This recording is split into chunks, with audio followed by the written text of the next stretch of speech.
I am DYANAROZAY, and I bring a unique commentary to your favorite reality TV shows and whatever is popping on social media. If you are not a subscriber, please become one. Hit that notification bell too, that way you don't miss any of my videos. I go by DYANAROZAY on all platforms, and I appreciate every single one of y'all for rocking with me.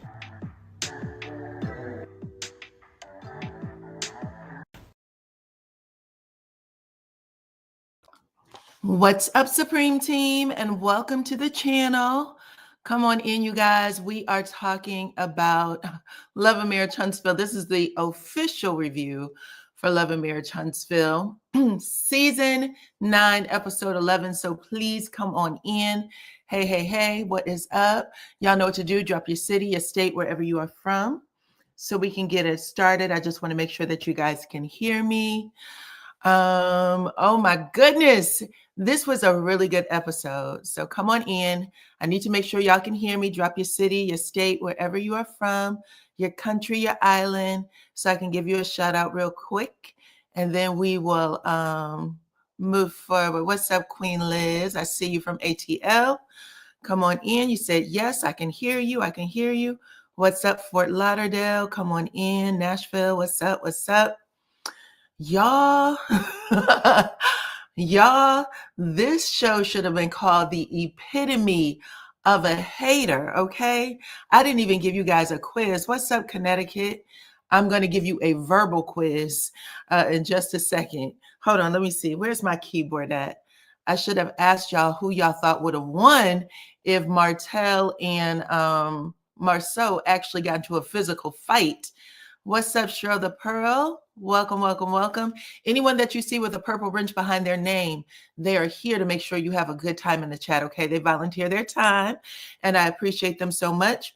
What's up? What's up, Sherilyn?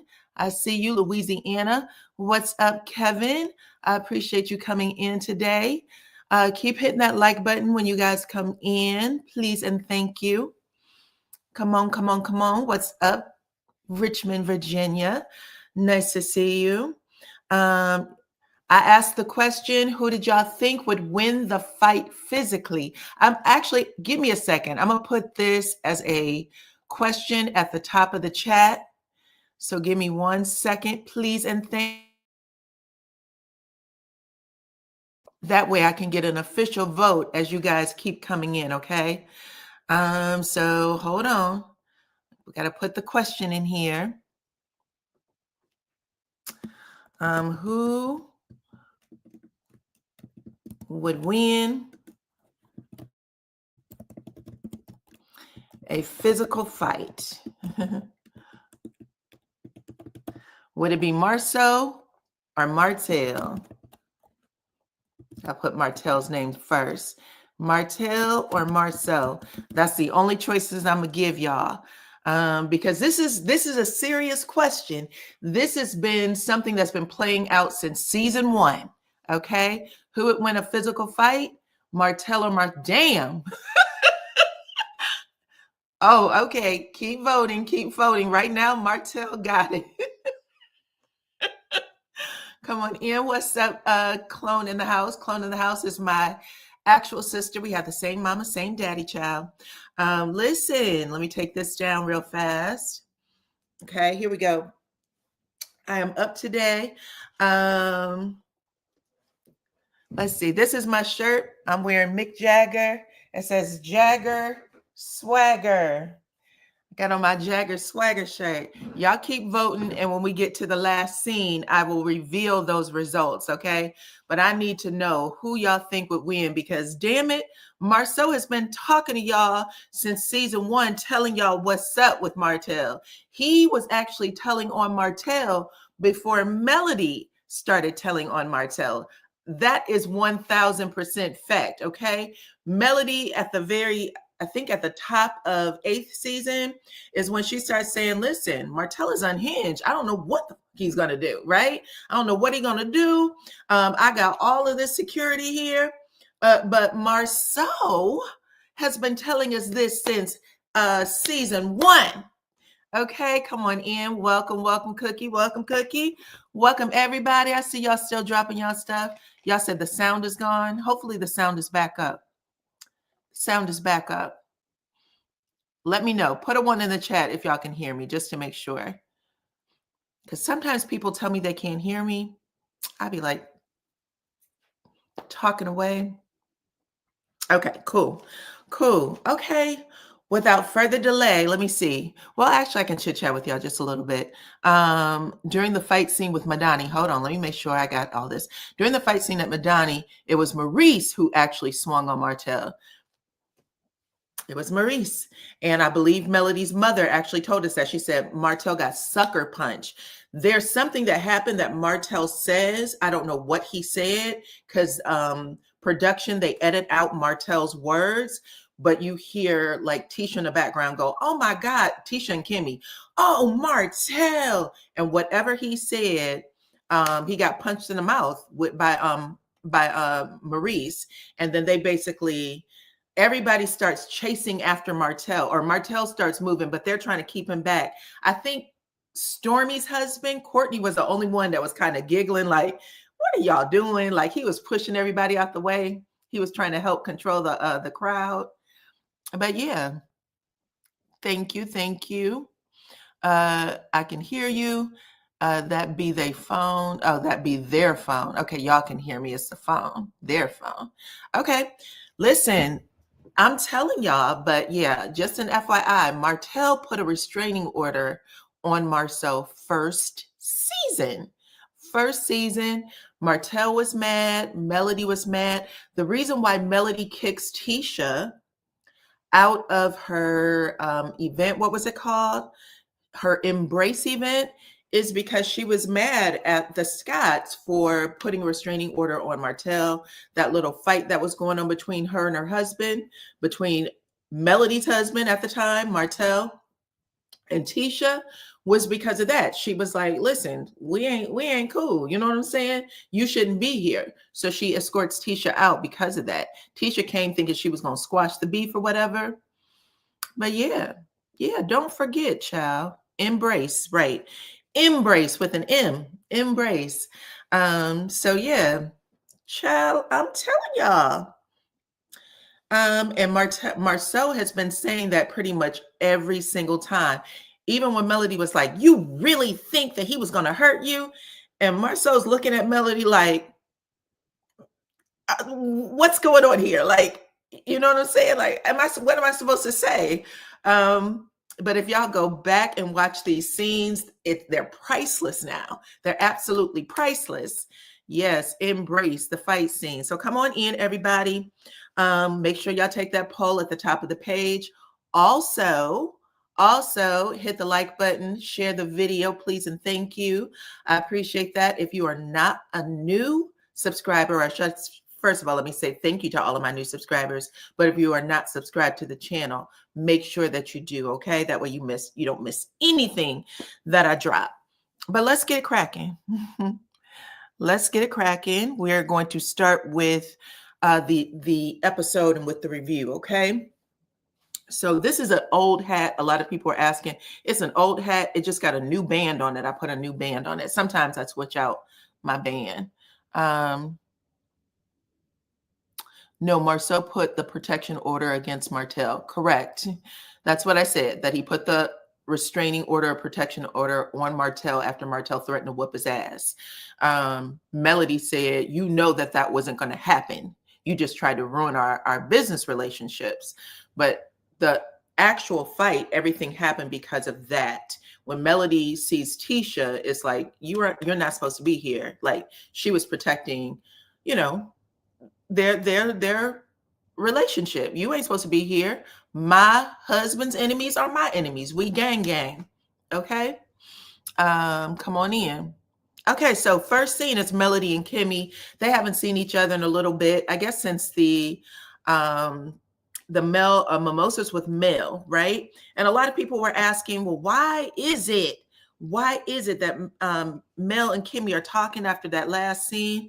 Well, because they have always shared that even though they might bump heads every once in a while, they are still, you know, they're able to get over it pretty quickly.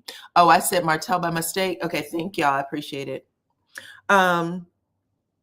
She said they've always said they've been able to get over things pretty quickly. It's not that big of a deal.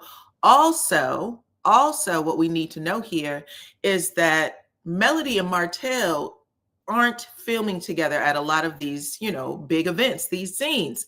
So somebody has to take the bone to somebody, you know what I'm saying? Otherwise, we're not going to get a good flow, So Kimmy actually says in the scenes, I've been invited to everything, but I noticed that there's some people at some things and then some people who aren't there. And by the way, how are things going between you and Chris? Because y'all still good, y'all still cool. And Melody's like, well, I wouldn't say, you know, we hanging out or nothing, but shit, we ain't got no problems. That's how she presents it. And Kimmy said, okay, because listen, I don't know if you know this, but there's a lot more to the story about how Martell and Trish got together. And it turns out that Chris is the one who hooked them up. Okay. So that's how Kimmy presents it. And Melody was like, so, you know, she's trying to get a hold of the story. She's computing it. But at the same time, you could tell that at this moment, Melody's pretty much done. She's done with everything at this point, in my opinion. In particular, she's done with Trisha. Okay. Kimmy doesn't let it end there, though. Okay. She asked, how are things between you and Trish? How are things between you and Trish? And Mel basically says, again, I don't have any, you know, we ain't friends or shit or nothing, but, you know, it is what it is. Kimmy says, I was actually really surprised to see her at your Mimosas event because she kind of said the same thing to me, that y'all maybe not cool, but, you know, it just seemed weird that y'all are trying to make this relationship work. In my opinion, this is how she's saying it to her. Then she lets her know at the end of the day, with everything that you just shared with me, I don't fuck with Trish at all. As of right now, in this conversation, I don't mess with Trish. Actually, let me walk this back a couple of seconds. Hold on. What Kimmy actually told her is that she said, Melody, Trisha told me you were being messy. That's how that started. Trisha told me that you were being messy, and I was actually quite surprised to see her at your Mimosas event with everything that's going on. How are your feelings? Melody said, she said, I was messy. Okay, this is how she said it. She said, I was messy. I'm really shocked that she would even go there because I don't think I was messy. I showed up to the party with money for her kids. Okay, I had money for her kids. And now she's up here inviting me into conversations that I didn't want to be a part of. And yeah, F her and everything she got going on. Okay, because she said, as of right now, this moment, she is de-invited to every fucking thing. I don't fuck with Trisha. Okay. Now, while she's saying all of this, Kimmy's eyes are bucking like, what's going on? Girl, you know that you're bringing her bad news. Okay. Evelina, you are bringing her bad news, period. But I am going to say this because it's funny. I think Melody just needed a reason to go on ahead and give Trisha the full boot. Kimmy gave it to her because I actually said, if y'all go back to my other review when Melody was at the graduation party, I said, why is Melody being like a little Marsau Jr. and making jokes every time? She was really trying to get under her skin. And I didn't think I thought it was funny, but at the same time, I was like, Melody's doing the same exact thing Marsau used to do to her about Martell. Melody did not take that well, and she said she didn't like it. Okay, she said at the end of the day, F Trisha, she's uninvited to any damn thing and everything. Okay, and that's pretty much how it ends. She said, I don't like her, meaning I didn't like her in the first damn place. Okay, I don't like her, and I ain't gonna try anymore. Like I said, Kimmy acted like she was shocked, but at the same time, no, you know Mel hates Trish. Listen, I just said she didn't like her in the first place. If she was extending any type of olive branch, it was just because. But this was the moment she needed to put it on camera officially. F Trisha. That's my opinion.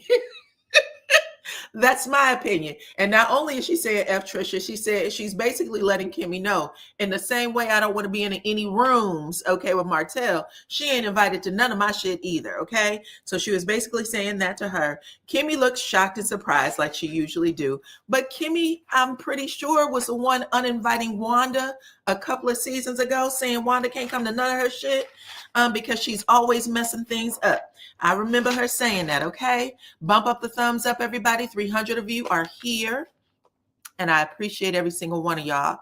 Now, let me see what y'all done for my like button. I need at least 20 to 30 more likes. Please get them up. Please get them up. I don't ask for them like other creators do, but I should be. At least 20 to 30 more likes. Hit the like button. Come on. Nope, not enough. Keep hitting it. Keep hitting it.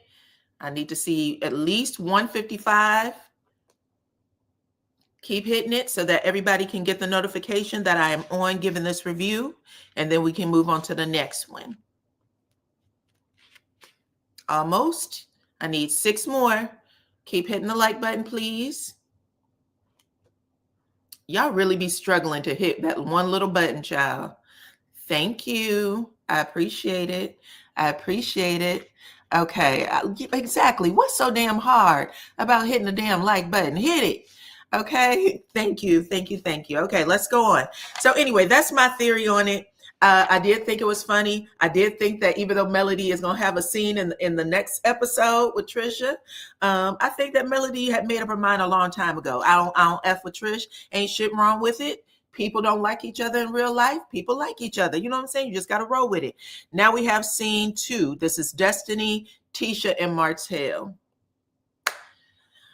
Oh my goodness. Okay, so even though I gave this episode a 10, I am going to say that Tisha and Destiny have to figure out a way to address their problems on screen.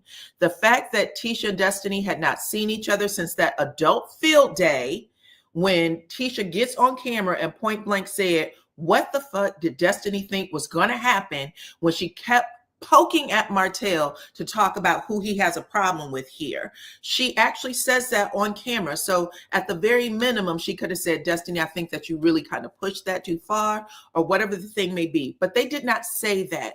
They talked about everything else except that. Like, oh girl, I got to wash my hair tomorrow. And oh, did you see that I have a hangnail? They were talking about the most superficial shit that you could actually imagine. Okay. And since they had a softball scene, my guess is that Martell came right on in to do what he was supposed to do, which is shake shit up. Now, we don't need every scene to be about a shake up, but when you have 2 women following that incident at the adult field day where everything went down, you need Tisha and Destiny to talk about it. It was absolutely unnecessary for those grown-ass women to not say 2 words to each other about it, okay? But anyway, Martell ends up walking in, doing what Martell do, okay? And I want to say this, Destiny, I do believe that you set that scene up. I do believe that you told Martell where you were going to be. He says it in his confessional. Destiny told me she was going to be here, so I decided to do a pop-up. Now, what he didn't say, because when he's walking in, we're hearing his voice say, Tisha might owe me an apology. Tisha owes me an apology. Maybe I owe her an apology. Maybe we'll apologize to each other. But the truth of the matter is he was coming to get an apology from Tisha. Okay, he was coming to get that apology from Tisha. And Destiny's sitting there saying, I think it's commendable. Back it up. It's not commendable. It's not commendable. But he comes in, Tisha sees him. She gets shocked, like, what the fuck is this about, right? And with food in her mouth, that big, gigantic ass biscuit still on the table, Tisha looked for her purse, grabbed it, was chewing and walking out the door, which is exactly what she was supposed to do. Okay, so I just want to say that I agree that Destiny and Tisha should have, yes, they should have discussed the field day event. I was waiting for that.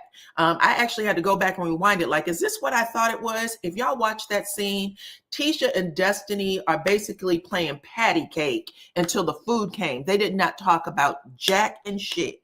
Okay, but Martell comes in, and this is what I wanted to say about Martell. This is how you know that he's a true narcissist.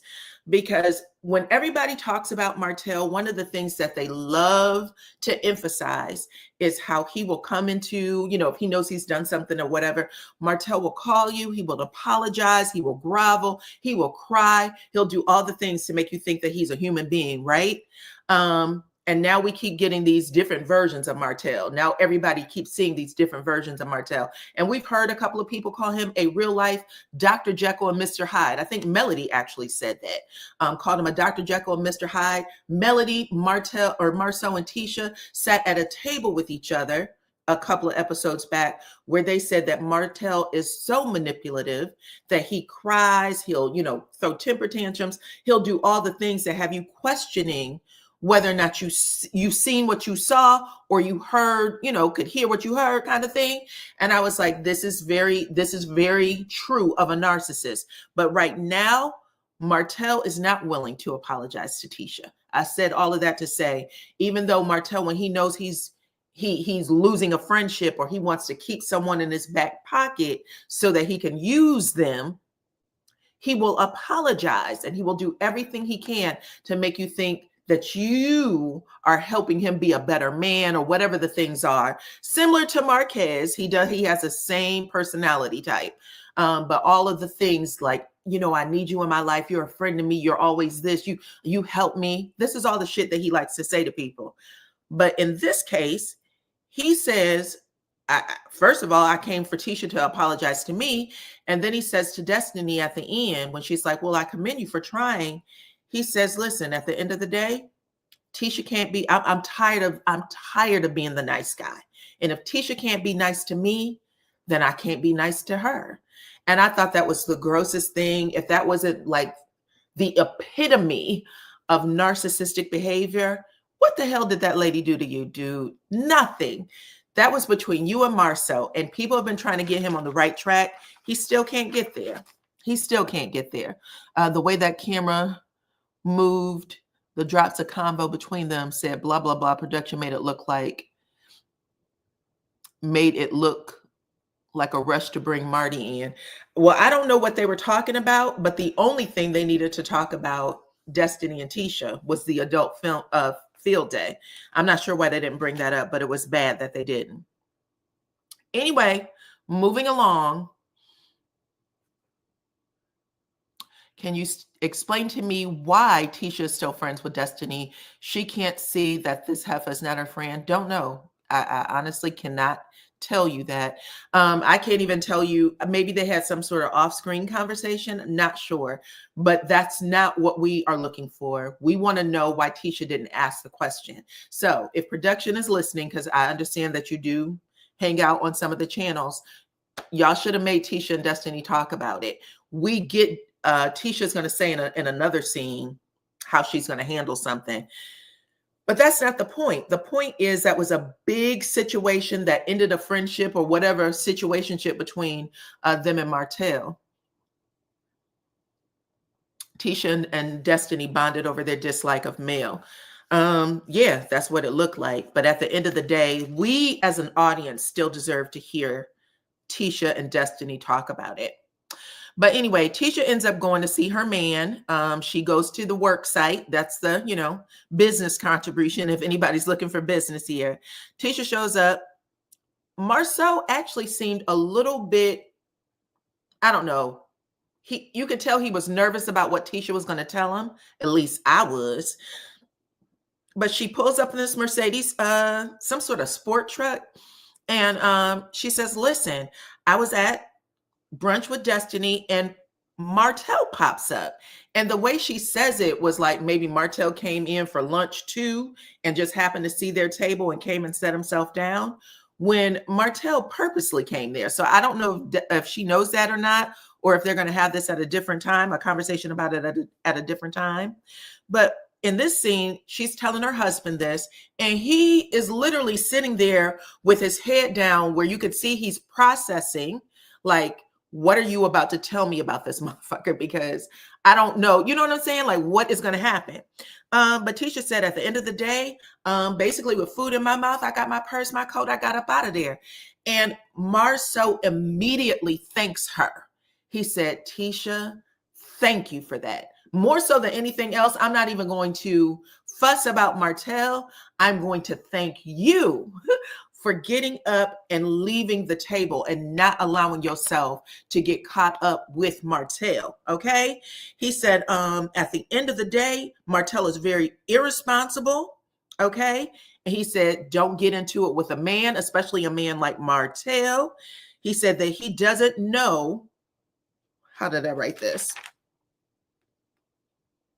He said that he doesn't know what's appropriate, what's not appropriate. And he said, Lord knows what could have happened if you would have stayed. Okay? Ding, ding, ding, ding, ding. He says to Tisha, Lord knows what would have happened if you would have stayed there. Okay. And I was like, this is, again, we are being told by Marsau. Like I said, Melody at the beginning of season 8 said, listen, the mofo is unhinged. Here is all the people I got to bring or have around me. But Marsau has been kind of consistently repeating this season after season in different ways. Okay. But yeah, I thought that was really interesting. Tisha just kind of nods and said, well, I can't put myself in situations where you're not there to protect me. And that's how the scene ends. Let me see what y'all got to say about that. Are y'all still voting? Keep voting. The poll is at the top of the chat. People are saying that Martell has nothing to say about Marsau, but clearly Marsau is nervous about Martell saying something, and I want to know what that something is. Well, let's stick around, child, because I'm going to tell you. Come on in, everybody. Come on in. Welcome, welcome, welcome. Marsau is letting us know how unhinged Martell is, but we seen this years ago, and they still rode with him. Well, listen, we got to keep making sure that we spread this balanced energy, okay? Because I told y'all at the beginning, Melody really didn't share all of this until the beginning of 8th season. We're in the 9th season.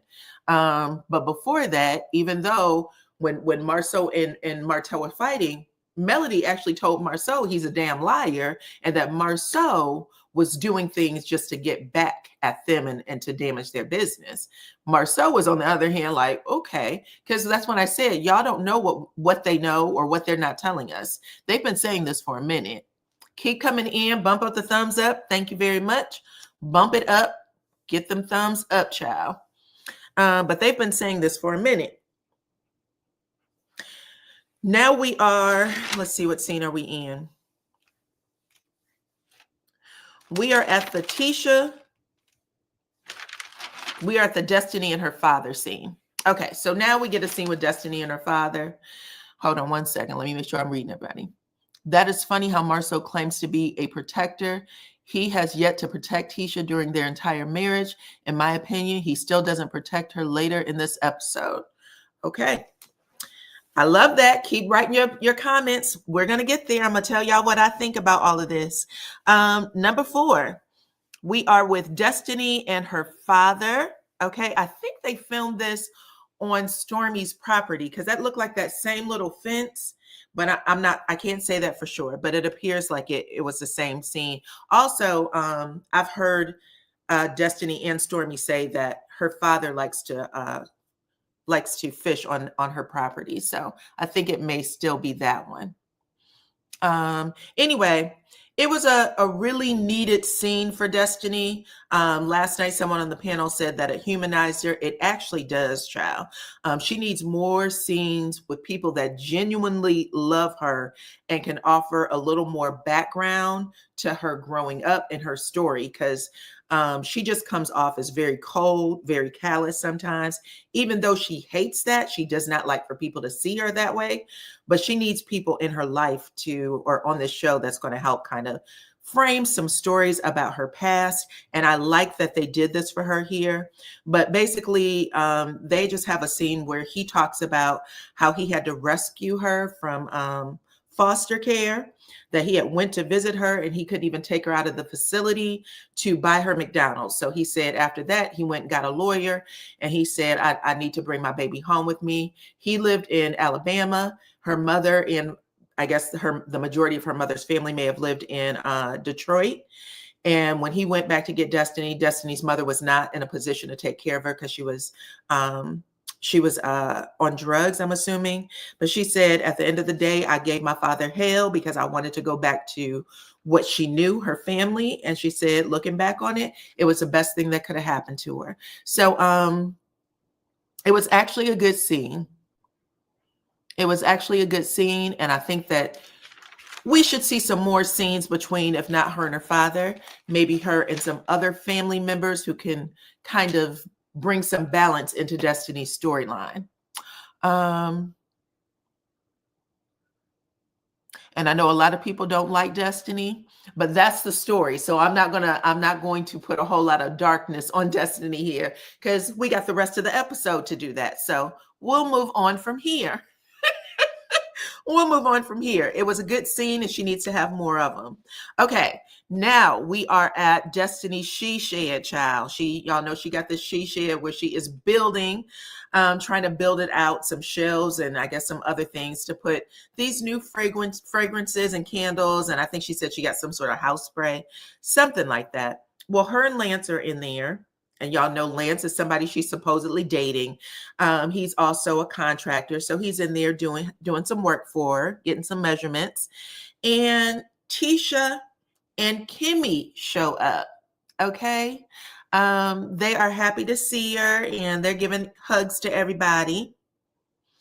Tisha says in confessional that she is letting the brunch incident go. She's not going to fault Destiny for it. That's exactly what she says. I'm here. I'm going to let that brunch incident go. I'm not going to fault Destiny for it. And part of me was like, well, what about the damn adult field day incident? I'm not sure. But she just moves on from that. And then Tisha and Destiny, again, they find a way to just talk about some bullshit. It's actually Kimmy who keeps everybody moving along. They're inside. They basically say thank you to Destiny or congratulate Destiny on their event. But when they get outside, it's Kimmy who keeps all the scenes moving. I hope they give Kimmy a raise. But she says to the two of them, y'all missed out on Mimosas with Mail, right? Y'all missed out on Mimosas with Mail. Destiny asked what happened, and she said, well, everybody kept popping up. It was a decent event. Everybody kept popping it up, including Sunny. And Destiny rolls her eyes hard when Kimmy said that. Like, what the fuck was Sunny doing there? She also lets Destiny know that she found out Moses was back in jail. When she says that, Destiny was like, I'm not surprised. I'm not surprised. And she said, even with that, I don't want him back in jail, but they can keep their ass in STL, though. Keep your ass in St. Louis. Just stop hanging out over here in Huntsville. She also made the comment that the only reason Sunny came to Mel's Mimosas event is because Sunny is thirsty and Melody is vengeful. And I'm assuming she's saying that Melody inviting Sunny was vengeful. I don't know. Now, this is crazy because I was like, well, she has a right to invite her since she invited her over there to, where did she invite her? To St. Thomas. So I'm not sure why Destiny said it that way. But I do know that both Tisha and Kimmy was kind of poking fun at Destiny for not getting an invite. Like Tisha was like, well, I thought you guys made up. What happened? What's going on? And Destiny said, nope, I didn't say we made up. She went, well, you said that you guys were talking. She said, no, I said that Melody was being nice to me. Not that we made up, but that she was being nice to me. Then she started talking about me on the internet. That's when Tisha goes, well, weren't you? But before she could get the words fully out, she stopped herself. Because y'all remember, it was Tisha who said, I thought the beef was squashed between Melody and Destiny when we were on the island, but when Destiny came back, it was Destiny who started talking about Melody. That's what Tisha said in one of her scenes previously. So that was pretty crazy. Okay, moving on. Destiny also talks about this bachelor party that she's going to throw for Nell Fletcher.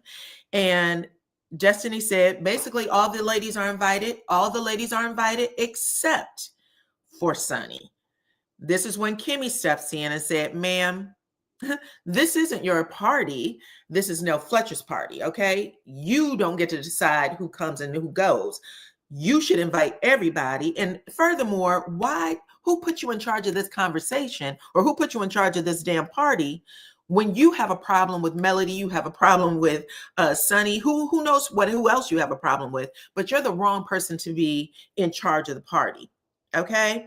And y'all remember, this is the same conversation, I have to point this out, that Kimmy had with Melody when Melody said she wanted to take over the cancer party, the cancer-free party. It was Kimmy who said, Melody, I don't know if you should be the person in charge because I want everybody to be invited.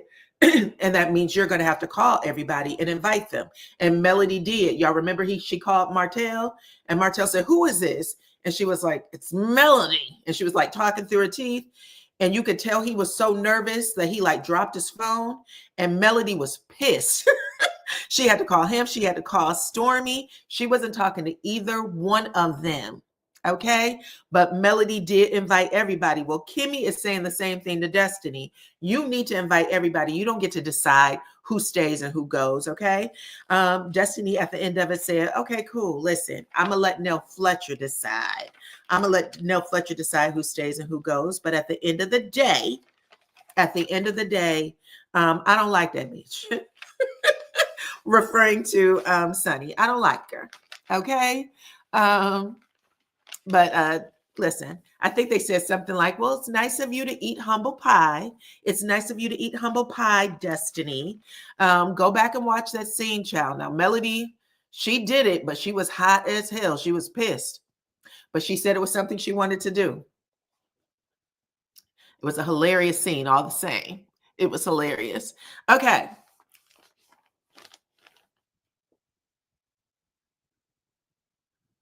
Okay, so now we are here with Melody and Chris Fletcher. Lord Jesus, Lord, Lord, Lord. Melody and Chris Fletcher, you guys, are at the popcorn store. After Kimmy dropped off the bone, Melody said, I'm going to meet up with Chris and find out what I need to find out. Hold on. They tend to walk on eggshells around Destiny. I don't like it. Well, hopefully a new leaf has turned, because they did tell her it was not your place, and then we're going to see some other things happen. But both of them said it wasn't your place. Well, I should say Kimmy said, and I think Tisha just kind of tacked on. But Mel is at this popcorn store. She invites Chris Fletcher, and she's there to basically do what she did with Trisha. This is a Scorpio Inquisition. Sometimes they talk, sometimes they don't.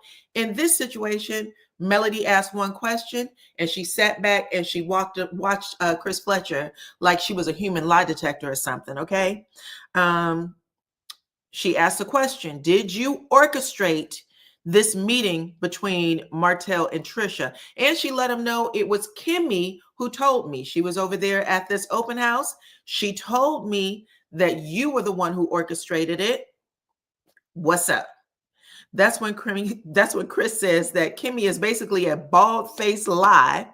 And he said, there's nothing that happened, and we straightened it out that day. So I'm not even sure why she would bring this back to you.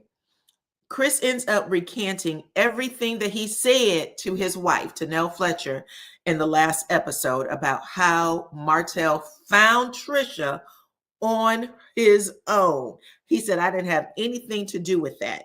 At the end of the day, it was just a conversation between men.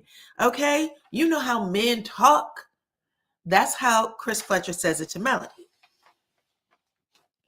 Melody said, interesting, you should say something about men talking, because Martell had told me that it was one of the older men who gave him the rules on how to cheat, which is basically, you need to talk to the older women in this group and learn how to play your role, I'm assuming. Number 2, don't cheat with people who have nothing to lose. And number 3, make sure they sign an NDA. So Melody repeats this story for I don't know how many times. Melody said this one. She said it a couple of times, but she always used this specific voice when she is imitating Martell. And she said, I just wanted to know. I always felt you were the one who gave him that advice. Now, that says a lot that she said, I thought it was you who gave him the advice, because Melody said a couple of seasons ago that when her and Martell got divorced, she stopped talking to, Chris and Nell Fletcher for about a year and a half, maybe damn near 2 years. She said, I stopped talking to them altogether, and that they were the only ones who weren't hounding her for friendship or to talk to her about stuff. So it's making more sense now, and I appreciate it. But Chris says, nope, nope, nope. That is not true. I don't do anything with NDAs. That sounds more like Maurice or Marsau. So Chris is a whole ass snitch in these streets. I'm just going to put it out there. He did not have any problem throwing those two under the bus. And maybe it's because he found out that Kimmy was the one to bring all that information to Melody. But if y'all remember when Martell had that wine party, I think it was his second one in Huntsville, Chris and Marsau were talking. And I think Marsau tried to get Chris to say he was with him in Atlanta. And Chris said, no, you weren't with me in Atlanta. I went to New York and me and my wife were there. Don't put my name in that shit. And Marsau said, this is a reminder that we are not supposed to give Chris any information. I can't trust Chris. Chris is a snitch. He will tell everything. I remember that. So Chris is definitely talking. And this is a shock because Chris usually just sits in the cut, stays quiet, looks at people, dances a little bit. But now he is snitching on all the bros. So there's no bro code either. Okay. I thought that was funny. But at the end of it, Chris basically says that he thanks Melody for bringing it up to him, bringing it to his attention. And he also asked Melody why she didn't RSVP to his 30-year vow renewal, right? Melody says, at the end of the day, I'm going to say this. Chris may be getting married or have been married for 30-something years, but at the end of the day, he used to be in them streets too. Okay, so I can't put nothing past him. He was in them streets too. And Melody actually made Chris confess that he was a cheater, even though that's something that they've already brought to the platform. But she said, you weren't any kind of cheater, sir. You probably were also the kind of cheater that made the women sign NDAs. I think she got him to admit to that because he was like, well, I was young. I was in my 20s then. I was in my 20s. Does not matter. It shows that, you know, there was a way of getting things done. I'm going to have to assume that this might just be a Huntsville thing. I don't know. But yeah. At the end of the day, she said, good for you for sticking it out for 30 years, but I am bringing it up. And she tells Chris that now that she has gotten his side of the story, I guess she believes it, and she will move forward with giving her RSVP for their 30th anniversary. Okay. Who cares about their renewal when they're all cheaters? I don't know, child.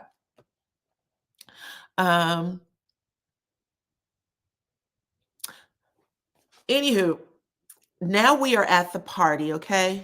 We are at Destiny's Madani party. This is her launch party for new beauty products. Again, this is her business contribution to the show, if anybody was interested. Everybody is there except for Melody and Sunny. And it's really beautiful. Like, they're on this rooftop. It's a beautiful view of the city, it looks like. It looked like they had good food and drinks, child.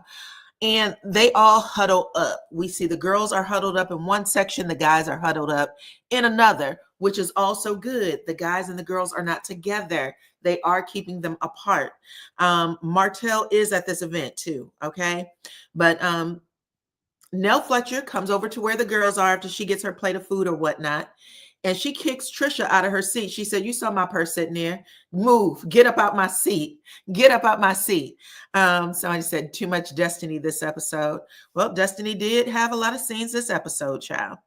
And then that's when Nell Fletcher lets Destiny know, before you got here, because Destiny arrives to her party late. She said, before you got here, I was having a conversation with all the ladies, specifically Kimmy, and I let her know that I wanted everybody at my party. Okay. Everybody, including Sunny.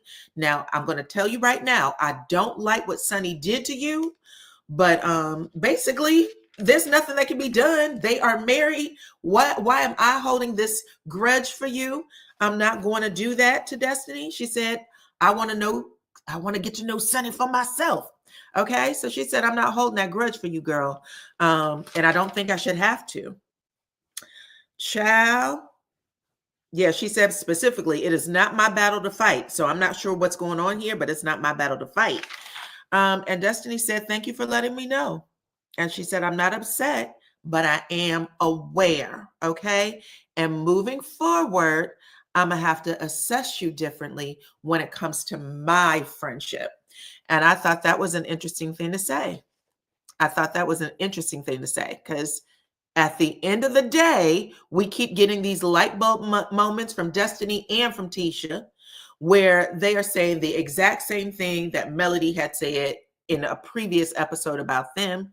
Now, we do know that Destiny did apologize when they were in St. Thomas. She did say to Melody, there was a lot of shit that I used to hold you to the fire for that has happened to me. And I understand now much better about the things you were going through. So I want to apologize to you for that.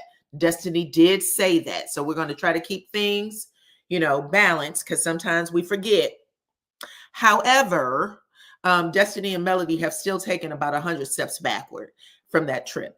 And it seems like Destiny maybe have been the one to start it, because I do believe it was Tisha and Kimmy who said, we thought y'all were cool until we got back to Huntsville, and they pointed Destiny out as being the person who might have started the fire again. Okay. But yeah, that's pretty much it. We get Destiny saying that. We'll see what happens next, because we do know that Destiny's going to invite Melody to this bridal shower she's going to attend. Okay.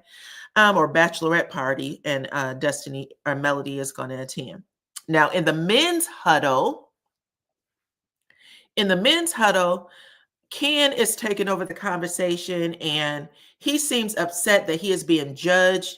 Him and Trisha are being judged for dating, even though she's not married or not divorced yet. And he said, what's the big deal? Because there's a whole lot of people who don't get divorced before they start dating. They're dating while they're still married, right? So what's the big deal? And he's asking everybody at this table for their perspective or advice on things. Marsau quickly says, I'm the wrong person to give you advice because I'm not divorced, okay? And I mean, he was like up front with it. Don't ask me shit. I'm not divorced yet, okay? But yeah, Marie says to him, at the end of the day, I think that you feel deceived by Trisha. I think you feel deceived by Trisha. She's saying a whole bunch of shit. Every time you talk to her about it, you're getting a brand new story. What's the dealio? Ken basically says, if I have to walk away from Trisha, I'll walk away from Trisha. That's not a problem. It's the kids that's going to be the problem. Marsau and Maurice reminds Ken that he's being that he's lying his face off. And he said, at the end of the day, Marsau says, you have lie after lie after lie after lie. You've heard lie after lie after lie after lie from Trisha. And what you really need to do is like make her either tell the truth, or you're going to just have to be on the ride. She's going to keep making you look stupid. And Marie says the same thing. He said, don't try to act like it's just the kids. You definitely love her. He admits to that he is crazy about her. And he said, then if you're crazy about her, she has the potential to hurt you. So you need to, just cut it the F out too. At the end of the day, this house of cards is folding in on itself, child. It's folding in on itself, and there's not a whole lot that can be done. Hopefully we get an answer, because it looks like the story might change yet again next week. We get this little teaser at the end, but we'll have to find out. What a fool. Bully Bill, you being played. Maurice told him this straight up. She don't want to get married. Furthermore, they're not your kids, bruh. Well, we'll have to see how he's going to play it. We're going to have to see how it's going to play it. There are people in real life that are just like this, child. Now, a lot of y'all didn't even think that they were a real couple before, so we just have to see it. I don't get Ken's end game. He wants to play daddy of the year, but he just won't make a family of his own. He keeps borrowing other men's families. There are a lot of women who are single mothers who probably would be really open to dating a good guy. That they could, that would respect and love their children. I know that we are in different times, child, but this whole narrative that's being pushed by some of the women is really crazy to me. Just because you have children doesn't mean that your life should end, that you should not seek companionship with someone who is going to be respectful to your children or want to do right by your children. So I don't even want to put that in the atmosphere for people, because we have a lot of men who walk away from their families, and we have a lot of women who wish that they could find a man that, do right by their family. I think that that's important too. Well, again, you said that she would be single. I hear you. They are in divorce court now, from what I'm understanding. But there are a lot of men who aren't single when they start dating. Like, this entire show started with that, with a woman who was married to a man who was in a whole nother relationship. And that relationship ended with that man getting another woman pregnant. That happens quite a bit. But they have made a house with each other. They've purchased a home with each other. I know y'all said that was, I think it was Marquez's home. But from what I'm understanding, they moved out of that house and bought a whole new house. And I would hope, let me just put this prayer out there in 2025, because life is hard. If there are women who have children and they are, find themselves in a situation where they can't work it out with their daddy, find y'all a good man who will take care of the kids too, because that's a shitty way to be.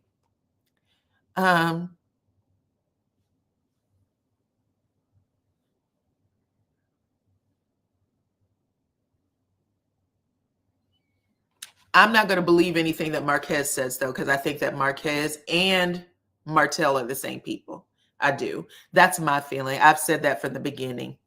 I've said that from the beginning. But I do think that we are giving, there is a lot of women that is giving women with children, pipe down.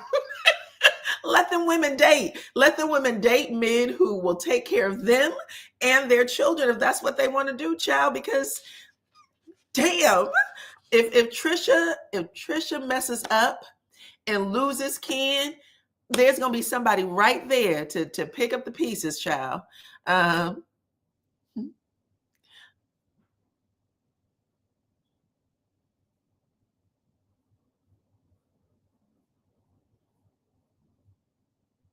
Somebody said the dating pool got pee in it.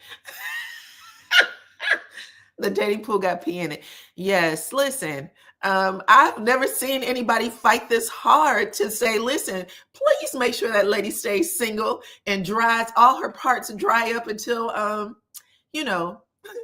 those kids are 18 and out the house. Child, no, that's not fair. The men get to do whatever they want and the women just supposed to stay there. This is not a handmaid's tale, child. We got to move on. We got to get into the current century. Okay, now a lot of people are saying that the dating scene is anal juice. That's facts.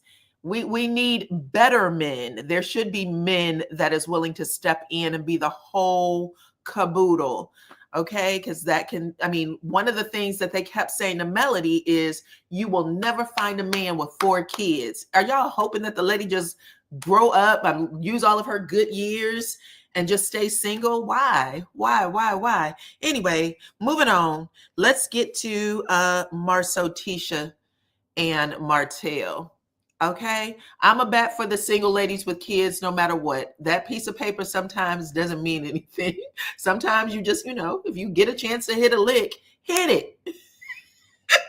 Hit the lick, okay? All right, so we get this scene. I guess Marsau and Tisha agrees with production to film. They know that Martell was going to be at the party. It was not a surprise. There was no sabotage going on, okay?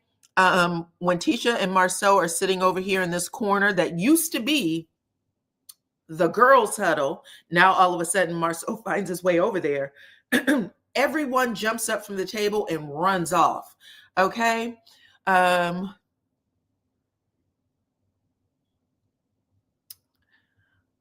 is really disgusting. That is really disgusting. Really, really disgusting.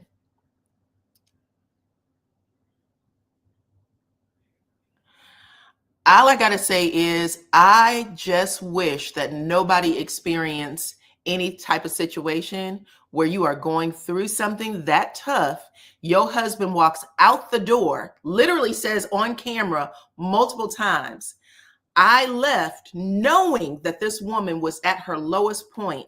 I left my children knowing that my kids was with a woman who was at her lowest point, so that I could go find myself because I couldn't take it anymore. I thought that that was pretty gross, but I did not know so many people really think that this dude is a stand-up guy. He is not. He is not. I am shocked. I am still shocked that it's coming from the ladies, but it is what it is. It does not matter. Anyway, they end up leaving the table. Tisha and Marsau are sitting here, child, and they're waiting for Martell to come over, and he makes his way. Tisha says, listen, Martell keeps popping up, but my husband is here, my protector, okay? So I'm good. She makes the point. This is my protector. I'm good. Now, I asked y'all to take this poll on the other side. Let me see what y'all gave it. And I told y'all, who do y'all think is going to win if there was a physical fight between Martell and Marsau? 76% of y'all said that y'all believe it to be Martell. 24% of y'all said that y'all believe it to be Marsau, which means more of y'all thought that Marsau would get his ass whooped if him and Marsau, or Marsau would get his ass whooped if him and Martell got into a fight. And you may not be lying, because from the beginning, Marsau has asked Tisha multiple times not to put him in a situation where he has to physically fight Martell. He has said that so many times, I don't even know how many times, okay? Even after the Madani incident, he made Tisha cry over there at Kimmy and Maurice's house. He said, it's your fault. It is your fault that I was running around that fucking parking lot. He had told Tisha when they were in the parking lot, I think Tisha was trying to take up for her mama, and Martell was standing by Melody. He grabbed Tisha by the shoulders and said, please don't do anything. Don't do anything that's going to put me in a position not to come home to my children, Tisha. Okay. Now, I think he was talking about going to jail, but either way, he has said over and over, I don't want to fight Martell. And I think that's true across the board. He don't want to fight, period. When Marsau has any type of interaction that looks like it could get physical, his brother has been there. But this time, production told Maurice, no, we don't want you over here. Okay. This is the scene. And then he keeps Tisha beside him. I love it when you run it back. Facts. I just want to point out, Marsau has never wanted to fight Martell, ever. He said, I will always call the police. I will always put a restraining order on that mofo. I don't know if they've gotten into a fight in the past, but as of right now, this is what he's saying to him. And the truth of the matter is, if Tisha does want to get a divorce, it's going to be because, or Marsau wants Tisha to go down to the courthouse, it will probably be because she has watched Martell beat the brakes off of her husband. Okay. I don't know if people think that that is something that a woman wants to see. It is not. You never want to see your man, husband, boyfriend, whomever, get the hell beat out of them by another man over you. And Marsau has said that I don't want to do this. So let's keep that in mind. Marsau fights with his intellect in his mouth. And this is where he does win the fight. He wins the fight because Martell could not take it. He walked off. Okay. So he understands his weaknesses. And that's all you can ask for in life, is for someone who understands their weaknesses, because if they start putting you in some shit and y'all all getting attacked, then you're done. You're done. I don't even know if it's, yes, he may have things to lose as well. But Martell was baiting Marsau, and Marsau let him do what he was going to do. And he also baited Martell. Okay. They are sitting there. Tisha mentions, listen, you can call it tantrums. I don't know if it's so much tantrums like we've heard already. Martell is a Dr. Jekyll, Mr. Hyde. Martell is unhinged. Martell is dangerous. I'm glad you left, Tisha, because Martell doesn't know what's appropriate and what's not appropriate. Thank God, only God knows what he would have done to you. These are the things that keep coming up. We have to remember that. We gotta listen. You know what I'm saying? Or y'all can just come over here because I'm gonna tell y'all what I see. Okay. I know everybody has a different perspective. My job isn't to tell y'all what to listen to. Just make sure you listen to me. Listen to everybody else and also listen to me, okay? Because everybody's good. Everybody's good. But Tisha's saying this. Martell is sitting there, or Tisha says, listen, at the end of the day, Martell was very disrespectful to me. He was very disrespectful to me, and you guys were disrespectful to each other, okay? And then she attempts, Tisha, in that moment, she thought that was her thing. You know what I'm saying? You were disrespectful. In fact, I don't even need to be here. I'm going to let my man take care of you. And she attempted to get up and saunter off like she was Blanche Devereaux or something, okay? And it did not work for her. Marsau grabs her arm and he said, Tisha, don't leave. And she was like, no, I want to go. He said, Tisha, listen to me. Do not leave, okay? Just sit here. Just sit here. Now, what Marsau was really asking Tisha to do, even though Tisha could not see the big picture, okay? Her man said, sit down. Facts. Her man said, sit down. What he was trying to do in this moment is, Marsau knows what he's been up against these last couple of years or months or whatever's been going down between him and Tisha. And he's saying to Tisha, I need you to hear what I'm going to say to this motherfucker. Okay, I need you to hear me. And I also need him to see, Martell to see, that you and I are still solid. He doesn't get to do and say whatever he wants over us and for us to run away and cower. That's not the power we're going to give him here. Okay. Now, this is how I saw it when I watched it. Even though Tisha didn't know this in the moment, Marsau definitely was trying to let Martell know you don't have that kind of power over us. Okay. And this is when he says to Martell, at the end of the day, your words have done things to affect our marriage. Okay. You have given people this impression that you got this big fucking secret that you are going to reveal about us that's going to separate us or break us up or break us down. And he said, if that's true, now is your opportunity to say it. And he says this in front of Tisha. I want you to say what it is you know about me, about Maurice. Drop it. Pull all your cards out right now. And if you looked at Martell's face, he looked shocked. He looked shocked that Martell actually said that. Okay. He looked shocked that Marsau says that. He's like, oh, is this for real? You know what I'm saying? Yes, it was for real. Marsau did what he was supposed to do. Okay. He also says, listen, at the end of the day, Martell in confessional said, I'm surprised he's still pushing out this narrative. I'm surprised Marsau would ask me to tell this, because at this point, he's basically asking me to help him divorce Tisha. He wants me to help him divorce Tisha. It's a very choppy convo. You can tell that the scene is chopped all the way up, but he's coming at Marsau in this way. And he says to Marsau that Tisha tried to break up his marriage with Melody. All of the things that Tisha was saying to Melody actually affected what him and Melody had going on. Even when Marsau says to him, Martell, you chopped and screwed. Even when Marsau says to him, he said, you tried to break us up. Martell says, I can't break y'all up. I can't break y'all up. Don't put that on me. as if what he may have been saying was a lie. I apologized to you about the 20 women, didn't I? I apologized to you about that. That's what he's saying in this scene. But when he was at the park, he doubled down on the 20 women. He doubled down on it. So I don't know if the scene is just chopped up or if Martell could be a stone cold liar. Do I personally think that Marsau cheated? Yes. I think that he has. I think that Tisha know it.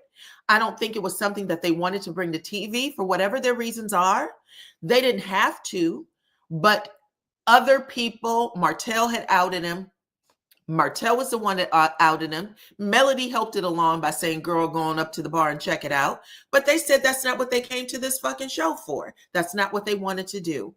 Martell, on the other hand, now he's taking shots at Tisha after saying, you were the one who helped break up my marriage with Melody. Tisha said, it was you saying shit to your wife that was bringing it back to me.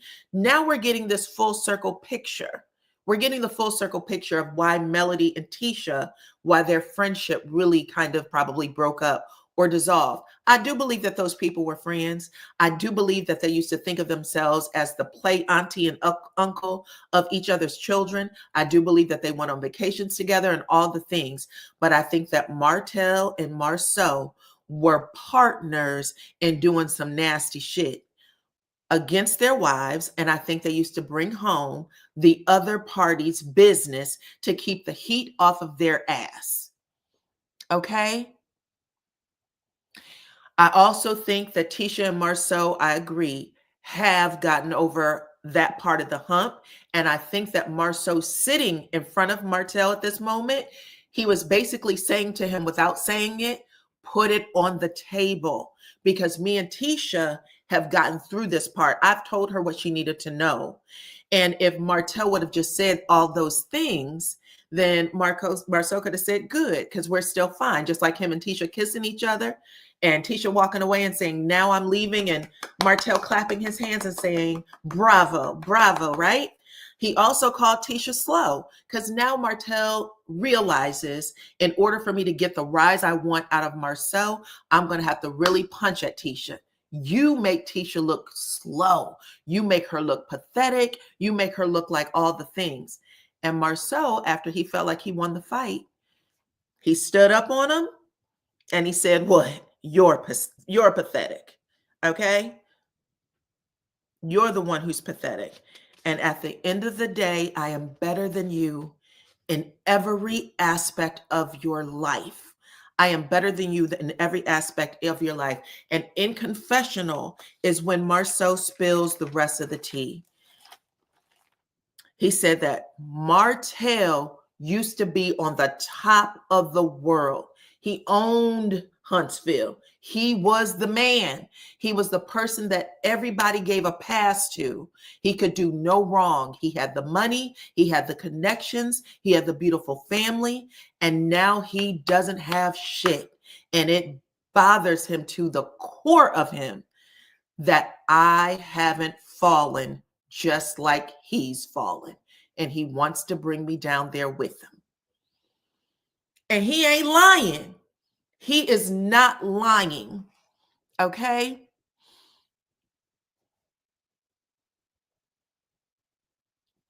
And I'm going to tell you something else. Hold on. 100% agreed. There's no way that Martell can expose the Scotts without exposing himself. Remember, he's still dragging Mel to court behind these scenes. He'll definitely incriminate himself. 1000%. Does not even matter. And let me tell you something else. Since he's calling people slow, Martell is so disassociated from his baby mama. Everybody call her coleslaw. He is so disassociated from her that he can call somebody else's woman slow. He can call someone else's woman slow and not connect the dots to how slow coleslaw actually is.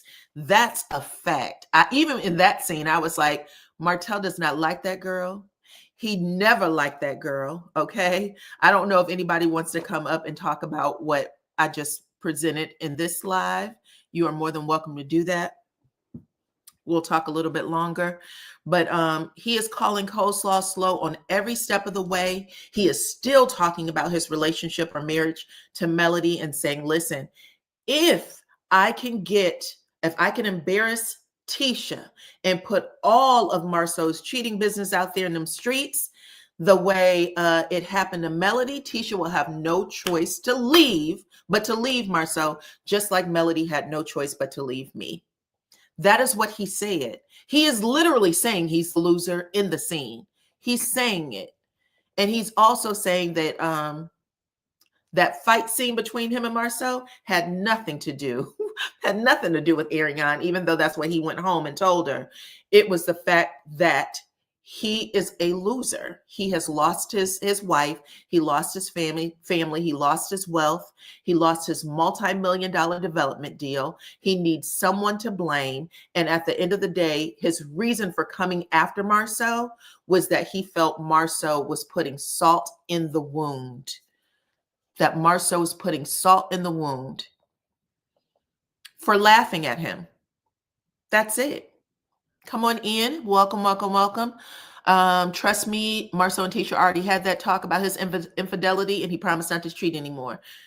1,000%. 1,000%. Marsau making Tisha sit there, even though everybody kept saying, why? His point was to let Martell know you can't destroy us. You can't destroy us. Hi, Lissy. Hi, how are you? Yeah. Awesome. How are you? I'm good. Happy New Year. Same to you, hun. Listen, tell me what was your thoughts on everything with this review that I just shared. I know people was pounding on Marsau, but I had a different interpretation. But let me know what your thoughts are. I do think they presented a united front. I don't think he protected her like he could have possibly. Okay. But also, I'm sitting here like Martell has something on Tisha. Oh, really? I don't know if it's cheat back Tisha. I don't know, but think about it. Because, I mean, he really, like, that was disgusting. Amen. It was terrible. But, like, what's the vitriol for Tisha?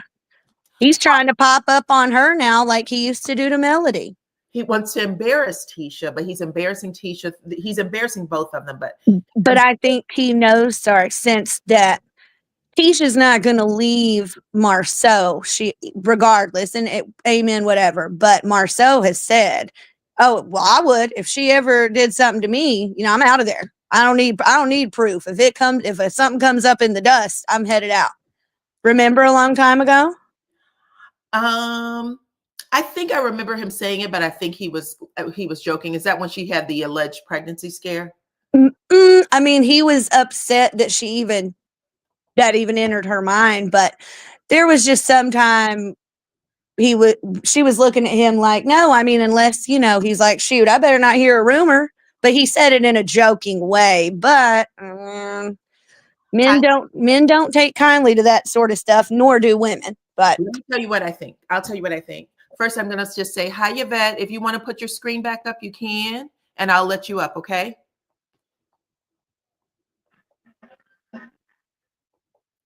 Oh, she jumped down. Okay. Come back up when you get an opportunity. But I'll say this. I think that Marsau, when he said on the bus trip in Las Vegas, I will never divorce Tisha. Tisha will have to divorce me. I think he meant that. I also think that everything that Marsau has in his life, every material possession, every business deal, everything, I think that is tied to Tisha. And I think that based on his childhood, when he was saying that he was homeless, his dad went to prison, I think that he really did not want his kids to have a life that was less. I think that he wanted to make sure that they could have what they could. So I think that would be the case for me with Marsau. I also think that he knows that he can't fight Martell, and that Martell is trying to goat him to physically fight him or to, try to get to that space. And I think that he knows that he wouldn't win. So I think that when he comes into these fight scenes, quote unquote, he's looking to do it with his mouth because he knows that Martell can't take that much. And he ended up walking away. Even when he stood up and he said, go ahead and walk off like I knew you were going to do. He said, I'm not walking away. But Martell was so hurt when he says to him, that I'm better than you in every aspect of your life. It was a gut punch. You can't do anything except for fight someone after that. I mean, if Marsau would have gotten beaten up, I think that Tisha would have packed everything she had and put it into that Buick that Martell talked about. She would have packed everything up and put it into that Buick. Tisha doesn't want to see. Tisha comes from a fighting family. She does not want to see her husband get beat up.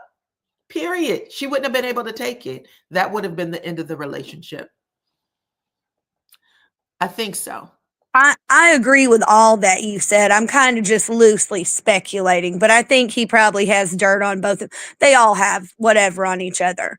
So, and no, I agree with what they did because that's how you have to diffuse someone like that. And I mean, they don't need to put their lives, their families, anything at risk. I don't think somebody's a punk because they don't want to get into a physical altercation and possibly have repercussions to prove a point. That's just mature. So, to me. It is, but Now, yeah, if you come at me, I'm going to defend myself. But I mean, in that setting where hopefully production and everything, absolutely not. I mean, yeah, I agree. I agree. Someone said he put his hand on the shoulder. He wanted Martell to swing. He was baiting Martell for sure. He was baiting Martell the way he knew how, and Martell was trying to bait him the way he knew how, right? But if you believe that Martell is a true narcissist, narcissists get into your mind. I do. Your head, right? So Martell is playing with Marsau's head the whole time. And Marsau lets him know the shit you were doing did affect us. It affected our marriage. Is that what you're trying to do? And Martell says, oh, I'm not going to take credit for that. I wasn't trying to affect your marriage. Not fair. You are a grown-ass man. You know how that works. And then he tells on himself by saying, well, isn't that what Tisha used to do to Melody? How is it what I did was different from what Tisha used to do to Mel? And Tisha's like, wait a minute. Wasn't it you that she was like, what was the fight between me and Melody? What was the fight between me and Melody? It was you, Martell. But you remember, Melody actually blamed Marsau for Tisha.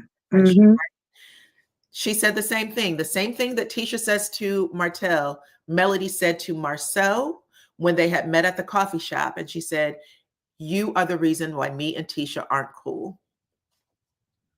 So both of these ladies live very similar experiences with their husbands. I don't know, except Martell took it there by, living his dreams out with a side chick and having a baby. I think they're all hoping he'll just self-destruct and then like, woo, okay, he got himself fired. Like, let's let the trash take itself out. I'm not saying anyone's better than anyone when it comes to the guys, but, hey, if he wants to really show out, then we don't have to film with him at this point because he's done so much to everyone. Mm-hmm. So. At the end of the day, Martell is the head and the tail Yes. of every problem on this show, of every relationship problem on the show. He's the head and the tail. Everybody gets upset with everyone, but Martell has, what was the word? Puppet master? Martell has successfully puppet mastered everyone on this show. Everyone. That's what I think. And I think that Marsau and Tisha, for once, for the first time, we've seen them say, well, just say it every once in a while. But for the first time, Marsau said, we're going to sit in it and we're going to let him say it. We're going to sit in it and we're going to let him say it. And it actually shocked Martell. But he wanted to turn on Mel and it didn't work. And they tried to help him, in my opinion. Yes. Now let's talk a little bit about that. I know a lot of people keep saying that. Melody, when she was going through her stuff, there was a time when she decided she was pulling away from everybody. She changed her phone number. She didn't want anybody talking to her, calling her, any of the things. And everybody was still very fresh in this breakup. And I know that we don't like to think this, but this is true. When couples break up, there is a breakup that has to happen with the friendships too. It's just a fact. Melody seemed to have been closest to Destiny in the group. And whatever was overheard by Melody in that hotel room when they were on the reunion or whatever, they still didn't come out and tell us exactly what it was. But I think that that was a stopping point with Melody and Destiny for sure. But I think Tisha still had a lot of resentment when she was saying Melody tried to break up my marriage. She was having that conversation with Kiki as well. Kiki, you know what Melody did to me. She tried to break up my marriage. We always speak from the perspective of the show, and we don't think about what happened before they actually made it to this show. But they have a lot of history before this show even started. And right now, we are just now getting that information. Like this season is the first time they really shared with us. There's things that happened before we even saw them. And now we can get a bigger picture so we know why people were making the faces that they were making, saying the things that they were saying. It didn't just happen, right? I think that's the best way to put it. It didn't just happen. Melody and Tisha, I think, were really friends, and I think they were friends that were broken up because of their husbands. I think that Martell is the puppet master. I believe Martell when he said, listen, there was things that me and Marsau used to do together. There's places me and Marsau used to go together. And there were people that he and I used to F together. I think that's true. I think it's true, period. But he wasn't saying this at the beginning. He wasn't saying this. And he keeps going back and forth between what he's saying is true and what isn't. It's too late now, though. He put it out there, and I think most people believe it. Most people believe it. But Melody has had some time to get to this space of healing, and Tisha has to have the same amount of time. Melody pulled away from the friend group to get her healing. Tisha and Marsau had to do the same thing. They just didn't share it on the TV, and nobody would have given them the empathy or sympathy that they needed anyway to heal themselves. But I don't think that we should be trying to break up their relationship.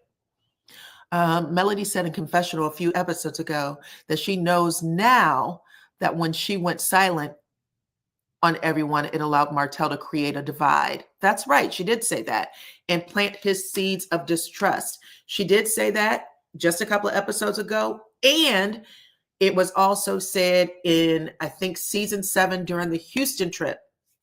But we have to go back and we have to fill in those gaps, and then, start looking at this show with the bigger picture, with a new lens, because we're still attacking everyone. I don't think that's where they are right now.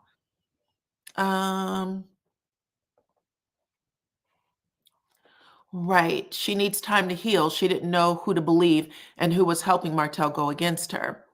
And she says this during the Destiny trip. She calls Martell then, you are the master, whatever puppet master. You have a battery at everybody's back. It's you.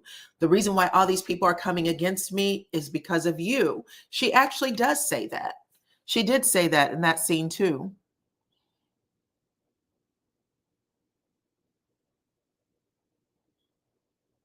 Stopped taking up for Tisha. She took Martell's side, and they knew he was cheating. Reason she backed from them, and you know it. Well, I'm going to say I am a millimeter. They both knew that the others were cheating. That's why I said we are talking about this like it's a one-sided story, and it is not. And until you decide that it isn't a one-sided story, we're going to still keep talking about it the same crazy way. I can't do it just because I already watched the show. I've seen it. I know what went down. It is giving me a bigger picture. I feel like the audience will sometimes hold grudges that the actual people on the show don't hold. I mean, Melody was all excited to say, in my opinion, that Tisha had called her for advice. She could have been calling her about a divorce attorney, but she was like, she called me for advice. I gave it to her. We've been having decent scenes and enjoying each other. We have been cordial. We don't, we don't hate each other, whatever the case may be. If the audience will let these people move along, it will be a much better show, because they are giving us way more insight than they've ever given us before. And I think that that's cool. I mean, you can't keep holding a grudge that nobody else is holding.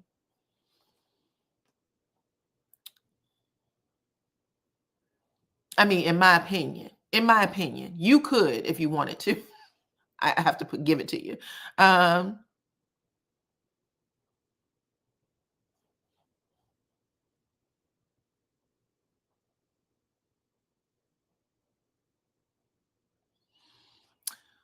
Let me see. The thing is, no one wants Tisha to leave her marriage.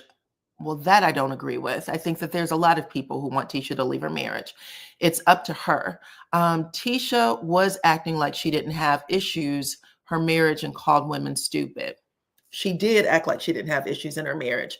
But I think it was because before Tisha actually communicated that, we all communicated that, right? Every blogger, every fan. I have seen Tisha's comment sections when people were saying, you are dumb, you are slow, Marsau is cheating on you, all of the things. Tisha was ran through the mud. Tisha was ran through the mud. And then the one thing people love to say is Tisha isn't Melody. Tisha is trying to be Melody. She'll never be Melody. You don't have to like Tisha, but Melody actually dealt with her problem differently and off screen before she brought it to the screen. Tisha didn't deal with hers. Tisha was trying to deal with it on screen while keeping it quiet or secret, while she was filming. But telling all of your business like that on screen is not going to help you save your marriage. It just isn't. They actually handled it smarter than what most people would do. Could her and Marsau still get a divorce? Yes, but I would actually hope not, just because of how stupid it's been. I'm not trying to make anyone's decision. I think that there's just more layers to the onion. There is. Continuing, stupid like she hasn't stayed with her husband when things happen. Okay. Is she actually, this is actually the bigger picture. You should allow the entire scene to be painted. Nope, they get the same 45 minutes that every other reality TV show gets. We love to give this show like something different. They get the same 45 minutes, child. There is so much that happens and other things. We're just too involved. Hold on. I am a millimeter. Say it. Melody was too busy working and Martell was cheating. He would not tell on any of the guys because he was doing it too. Mel knew nothing. I don't think she knew nothing. I think that's what was revealed here. I think what was revealed in this scene is that before Melody and Martell, Tisha, Marsau, Kimmy, Maurice showed up on this screen, that they had all fell out already because of the cheating rumor. It was already out there. I think that Melody was saying things to Tisha and Tisha was saying things to Melody. Isn't that what Martell said? Me and Melody would still be together if it wasn't for Tisha getting in her head and getting in her ear. And then he basically said, Melody left me because it became a public conversation. And now that he has made it a public conversation for Marsau and Tisha, he thinks that they should divorce. But the problem is, Marsau and Tisha and the cheating rumor, that has been a public conversation since season 1. That has been a conversation since season 1.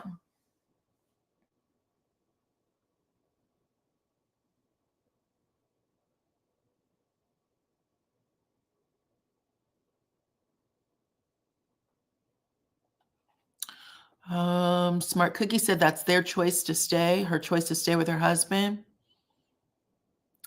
Yeah.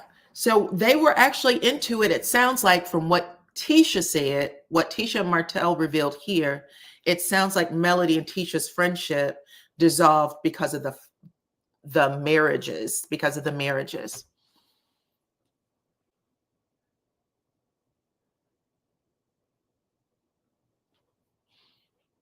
And even Melody saying, look, Chris was a cheater too. And yeah, he was, talking to us one way and could have been doing something completely different.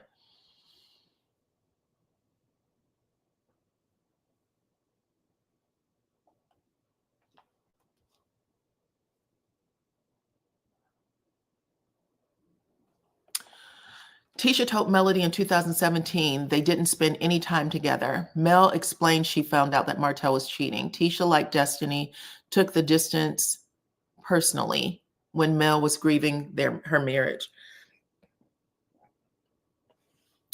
I don't know if that was a real thing. I'm going to be honest.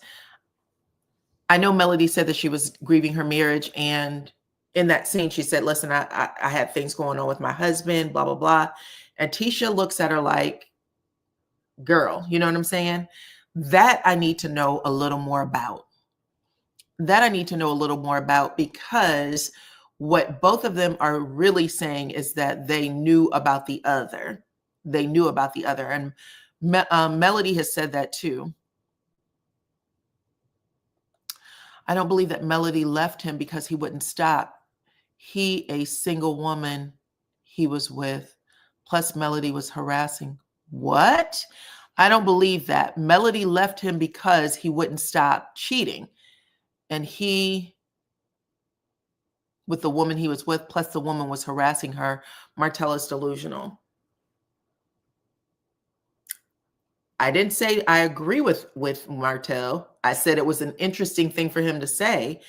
And he's blaming everything on Tisha. And now that you hear that he's blaming everything on Tisha, when you start looking at those scenes from season 1 and how Martell is attacking Tisha, now we know why. It's because he resented the things that Tisha may have been bringing back to Melody. According to Martell, at least it seems like it's more of an answer, because Martell used to give it to Tisha. He could not stand her. He would roll his eyes when she started speaking. It was like the sound of her voice would grate his ears. Just the stuff that he was saying, revealing that she had a mommy makeover. He would antagonize her all of the time. Again, we come onto the show and we see this relationship.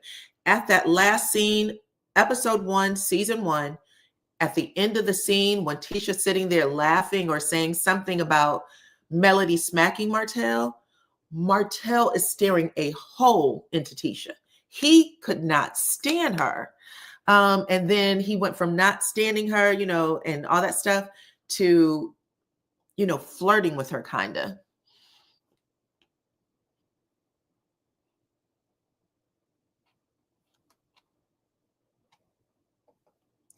Melody is on reality TV show, the only one who told her reality. You spill your own tea before his hoe tell it. The other cast is getting paid off of Melody's back. They have never told their reality. I think that the other cast members have been dragged and told some things too. Hi, DH. How are you? Well, how are you? Happy New Year. Same to you. Go ahead and share your thoughts. I'm going to stop talking. Is it the thoughts on the show or just what you were speaking about? Whatever you would like, please. Well, I do want to speak about the beginning, since that seems like it was somewhat of the topic that I came in on. And I think people forget that Melody had already left Martell and got an apartment. So she wasn't just sitting down accepting the cheating. She had left. Not only got an apartment, but she was in a rebound relationship. A rebound with who?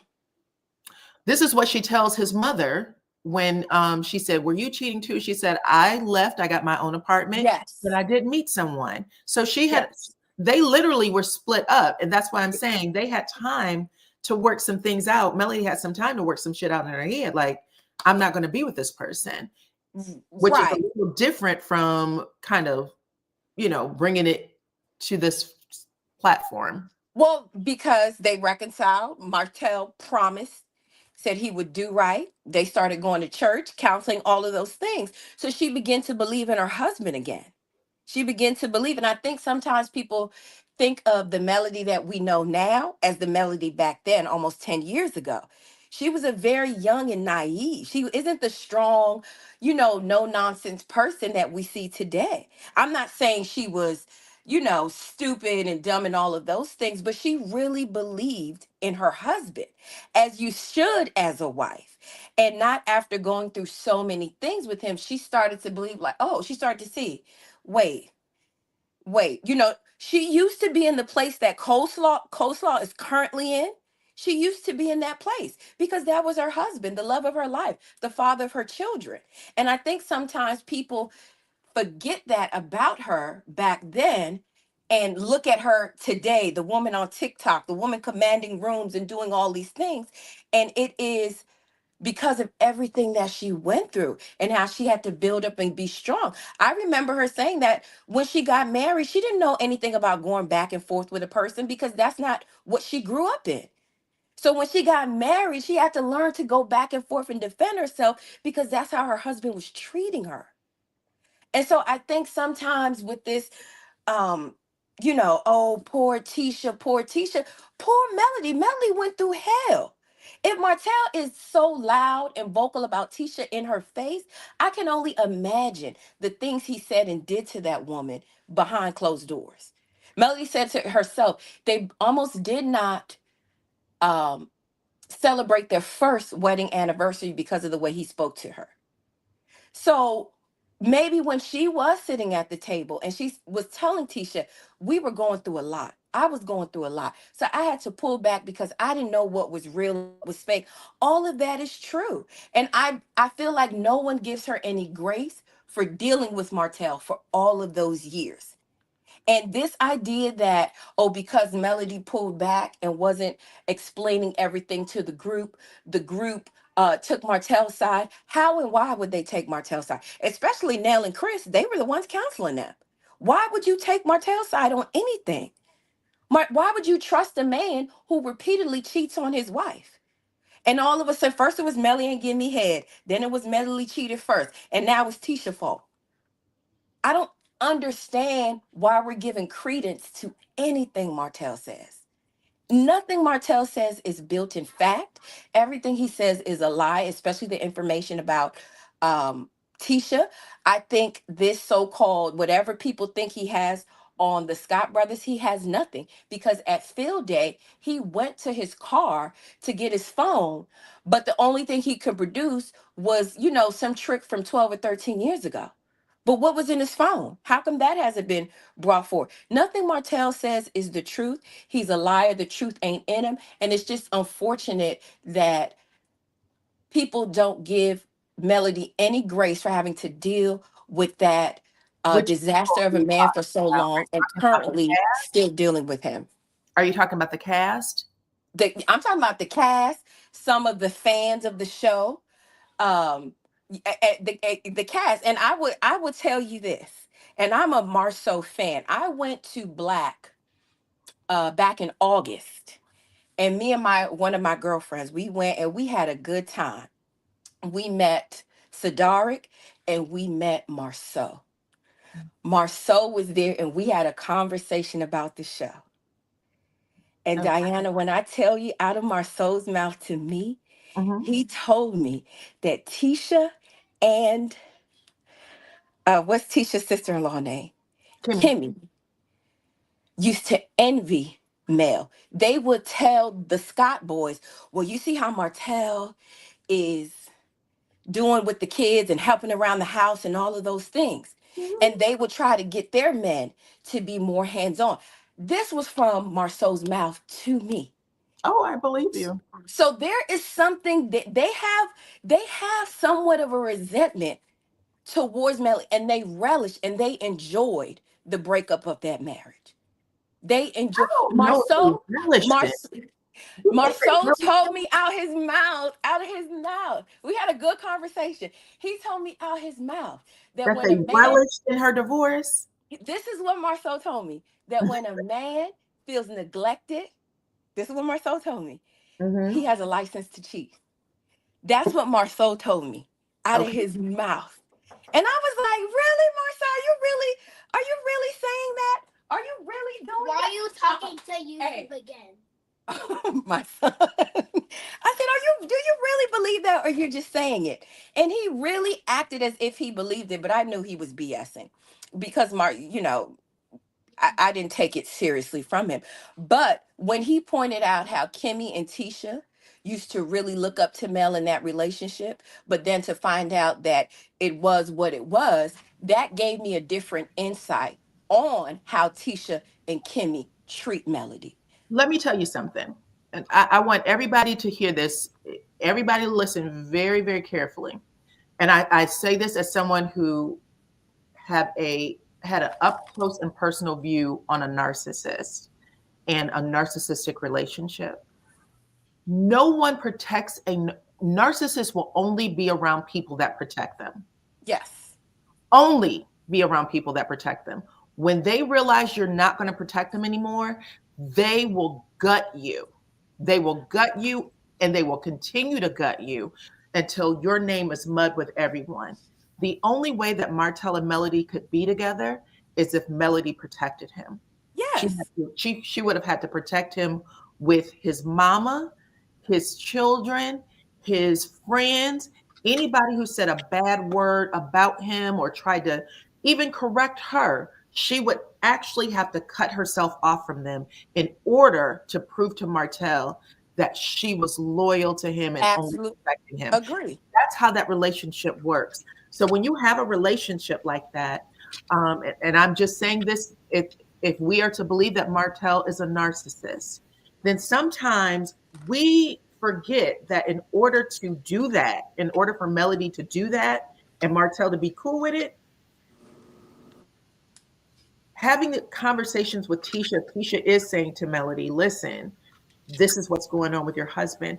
Melody is going to chop that relationship off at its knees, to prevent her from ruining her family, to prevent her from ruining Marsau.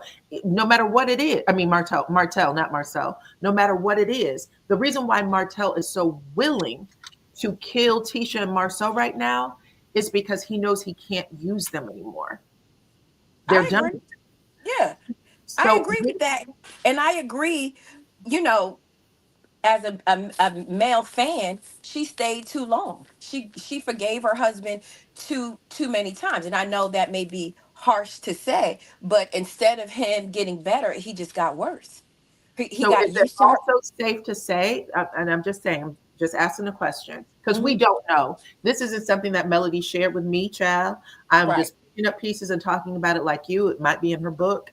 But when Melody was doing her mimosas with Mel, right? The early versions of mimosas with Mel, when she was speaking out about the things that was happening to her, she was finally finding her voice, right? And speaking out about the shit that was happening to her at the hands of Martell. Yes. That was still early on, though. This is something different that these people are hearing from her. They had not heard that before. In Hadn't my heard what? the way she was ended up speaking about them, when I said to you that Melody had to protect Martell, and even now Martell's heartbreak, some of the shit that he talks about, is because he can't believe that Melody turned on him. Right. He thinks that if he snaps his fingers, everything will go back to the way it was, 5 years ago, 6 years ago, Right. right? Yes. That's because he worked so hard to brainwash and trick her and get him Yes. to do a certain thing. So if this Yes. was Melody's state of mind, what I'm asking is, if this is Melody's state of mind and someone might be coming to her with a girl, might want to check on this, Melody's first response is going to be to defend her husband at all costs. Right. But who came to her with, girl, you might want to check on this? Nobody did. Um, Coleslaw called his phone. That's how she found out. No one in the friend group who were out with Martell and his harlot, none of them said, hey, Mel, uh, you may want to check on this. Nobody did that. So I'm not sure why that's being brought up. I She was think told. that there's two different stories that's being told, and that's why I said we have to recognize that these people were friends. Tisha But does actually say that Melody used to say things to her about Marsau that she used to be so pissed that she hated Martell. Or excuse me, I keep saying Marsau. That she said, I used to hate Martell. She said that in season one, I think on the reunion stage. That's why I was saying we kind of forget that they had a yeah, but relationship before they came I on the I show. I hear you, and I agree with you on that point. But I think that is what, when Melody found out about the cheating and she started to reveal things to her friend Tisha. It wasn't any. I don't think it. I've never heard anybody say, "Well, we brought indiscretion of Martell to Melody." None of the cast has ever said that. The only cast that kind of said that was Melnika, who said that before they got married, she tried to, or she did tell Mel, but at that time, Mel was young and in love and naive and didn't believe her. She believed her soon to be husband. Okay. So that's, you I know, think Martell has said it a couple of times. said He's what? saying it now. He's saying that the reason why Melody divorced him is because Tisha. Well, he's talking about the scenes that Tisha brought to the television. That's what he's talking about. He's Really? not, yeah, he's not talking about any private conversation. The only thing that bothers Martell are things that expose him. So a private conversation Tisha had off camera isn't going to bother him. The only thing that bothers What Martell is things conversation? that's on camera and expose his negative behavior. But I'm sorry, I don't want to commandeer the conversation. But that Okay. was just But my 2 cents on it. can we all agree that Martell was already cheating on her? That I think that with Coleslaw, it was someone that just wouldn't go away. And she started to be disrespectful and continue to call her phone and just disrupt what they had going on. At the end of the day, Melody is a businesswoman. So I think she wasn't only protecting her husband, but she also was protecting the image of who they represented in Huntsville. Is So that there's a a bad lot of thing? Excuse me? Is that a bad thing? I'm not saying it's a bad or good thing. I'm just saying in general, I think Coleslaw was the one that was calling but she had other agendas and she was a little bit more aggressive with it. So when Melody would go away, go to the hotels, have private time with herself, come back, regroup, I think they was able to get it back on track a little bit. But I I'll think it was say this. Coleslaw was the one that would not give up. Yeah, I would say I agree with you because when you were saying that Tisha was embarrassing Melody, nobody embarrassed Melody as much as Martell Oh, and absolutely. Coleslaw and Martell single-handedly Absolutely. destroyed that relationship. I'm not even sure what Tisha actually said outside of the show or on it Right. that compared to anything those two said. Correct. Okay. Hello. Yes, ma'am.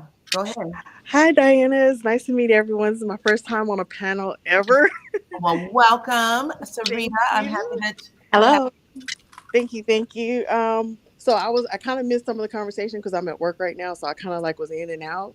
But I wanted to point out something. I'm not sure if anybody mentioned, but Martell said something, and I think it might be true.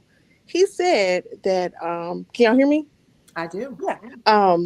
He said Marsau let Tisha sit here because he wants her exposed to this stuff. He wants her to leave him. He wants her to make the decision. So I think him making her sit there, yes, it showed a united front. But I also think it's possible that he wanted her to get to that point of anger where it's like, I can't do anything. I can't deny it anymore. Like it has to, there's nothing else to like show everything. He's like, go ahead and show it. Just show it all. And Martell said he wants her to see this because he wants her to leave him. I don't know. It's possible because he said he wouldn't be the one to leave. So that's all. I think Marsau just was trying to actually get Martell to push Tisha's buttons in that moment. I think that, and this is the review hour. Hello, everyone. Hi, Hey, I Ravilla. Rose. I I think that Tisha knows everything. Even of course, we are new to whatever is being said because it's on television. But behind the scenes, I think she knows everything. And if she wanted to leave, she would have left by now. I don't think goes back to what one of the young ladies was saying on the panel. There's an image to protect. Maybe they have come to an understanding. We're going to do this way. We're going to do that way. And we're just going to, have a united front. And maybe on down the line, it'll get old because it got old with Melody and Martell with her protecting him. And give you an example, because I was so angry when it happened. I'm not going to say angry. That is such a strong word. I don't know these people, but I just was frustrated when at the Madani scene, the fight, and Melody was running behind Martell and saying, Martell, Martell, trying to protect him. And Correct. I was so frustrated. I'm like, let him do what he's gonna do. Yes. That's Right. not your business. Leave Right. it alone. But there was still that, like Diana says, when you're with a narcissist for so long and you have a love for them, you're going to try to protect them. Right. And And I'm she sure, knows. and I'm Oh, sure if sorry. she knew all of us in real life and we were friends of hers, she would tell us herself, I can kick myself for doing that. You know, Mm-hmm. I shouldn't have ever done that, tried to protect him all of these years. And I think somebody on the panel asked, is that wrong?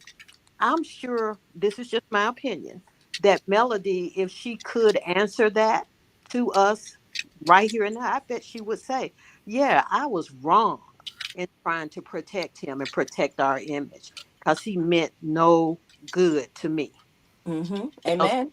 and I just feel like, she probably can look back and say, I could have been so far because I stepped off this train to try to protect him, and he did not love me. He did not love me like I loved him. So I have to say, yeah, it was wrong. After she found out what he was doing to her, how he was treating her, she should have gone on about her business. But I think she's there now. And I Yeah. think, of course, other things had to happen to get her there. She's taken her hands completely off of him now. Yeah. Can My I only just say one problem. thing Oh, also? Can I just say one thing also? I think we have to really take into account the show, right? It's one thing when a liar or narcissist come to you and tell you a story of just the way Martell's doing to Coleslaw right now, right? He's telling her his side. The show is showing us two sides of the coin. So, and I want to go back to even Destiny. Destiny says one thing on the trip. Because of this television show and their popularity, we're seeing that other side of their face. If this was like real life, we wouldn't see the other side. We will only take a person as face value. It's kind of like seeing behind closed doors. So what Melody had even arrived to this space where she is now at this appropriate time without seeing the other side of the coin of what was going on behind closed doors with all of the Martell and his friends. Mm. I Mm. want to. Can I say something real quick? Yeah. I do believe Tisha does know. I don't think she has, like, what's the word? Concrete, like super duper. This is definitely what's happening. She has little things here and there, I think. But I also think when she pointed out that all of them saw the tape, um, Yeah. all of Ooh. them knew about the RP, Uh-huh. everything Uh-huh. like that. So she does know more about what happened with Melody's situation. I think Uh-huh. the problem is none of the women are loyal to each other. And if the Mm-hmm. women were as loyal to each other as the men are to each other, then a lot of these marriages, we'll see what happens. But as far as image goes, if Marsau wanted to protect his image, he would have just gone along with the stuff that Tisha wanted. He would wear his wedding ring. When he Yes. was accused of cheating, he would have just been like, no, hell no, I don't cheat. Oh, excuse my language. But, he'd be like, no, I'm not a cheater. But instead, he was all, those are your kids, Tisha. And this, Uh-huh. you're their mother. So I think that Marsau thought he was funny, I guess, and doing these Mm-hmm. things. But he's never, since season one, he's never protected their image as a couple. He's played her and he's still playing with her. And I think him having her sit there, listen to Martell, call her stupid and slow was him still playing with her and not protecting their image. So I don't know. I think that there's a certain immaturity with all of the men, and with Marceau. I think he is this way, outside of the camera. I don't, so, as far as protecting his image, I don't think he changes when I he agree. gets in front of the camera. I think he is being him. He I think just, That's him. that's the only you know, one. Right. and so he puts on no airs. And so That's when right. Correct. to the wedding ring, it's like, I don't wear it when I'm not, in front of the camera. So why would I put it on now? So back to that image, everybody's interpretation, in my opinion, of image, imagery, whatever you want to say. Well, everybody has a different definition for it. Right. Some people that get married, they don't wear rings at all. And it's what your interpretation, I guess I would say. So maybe his image doesn't consist of a man wearing his wedding band, and Right. that's okay. But Tisha shouldn't get on camera to try to make it seem as if it's wrong, because what changed? I'm sure he doesn't wear his wedding band when he's not in front of the camera. So why make a big deal out of it? He also Hold failed on because a he second. I'm gonna let Dawn. Yes, Welcome hi to the panel. everybody. Thank you. I have a question for everybody. Do you does everybody agree that it's highly likely that Marceau has not been faithful to Tisha? Yes, I we agree. Of agree. Yeah. course, yeah. Yes, Yeah. Of course. yes, And whether she knows or doesn't know, I think she believes it. I don't know if she knows details. Here's the thing that I think, which is why people cannot stand Martell so badly. I I think that both Maurice and Marceau would threaten the women that whoever they're with. Don't you call my wife? Don't talk to my wife. Even on the that Martell and Arion's podcast. I don't know if you guys remember that girl said that Marceau said that he would, Kill her or something. Yeah. yes, yes. And so I think why I believe Martell is such a narcissist is because what is so frustrating to him is because he knows Marceau has done the same thing, but because yeah, Marceau has never let that line be crossed with his wife, and he still has his wife. He's so resentful of the fact that I believe all those men. Did you hear what he said? What was that last episode where he said that he didn't think about it, but it became acceptable in their male group. And I think that's Chris Fletcher. I think it's Marceau. I think it's Maurice. I think all of those men made it okay, but tried to give Martell rules that he did not apply.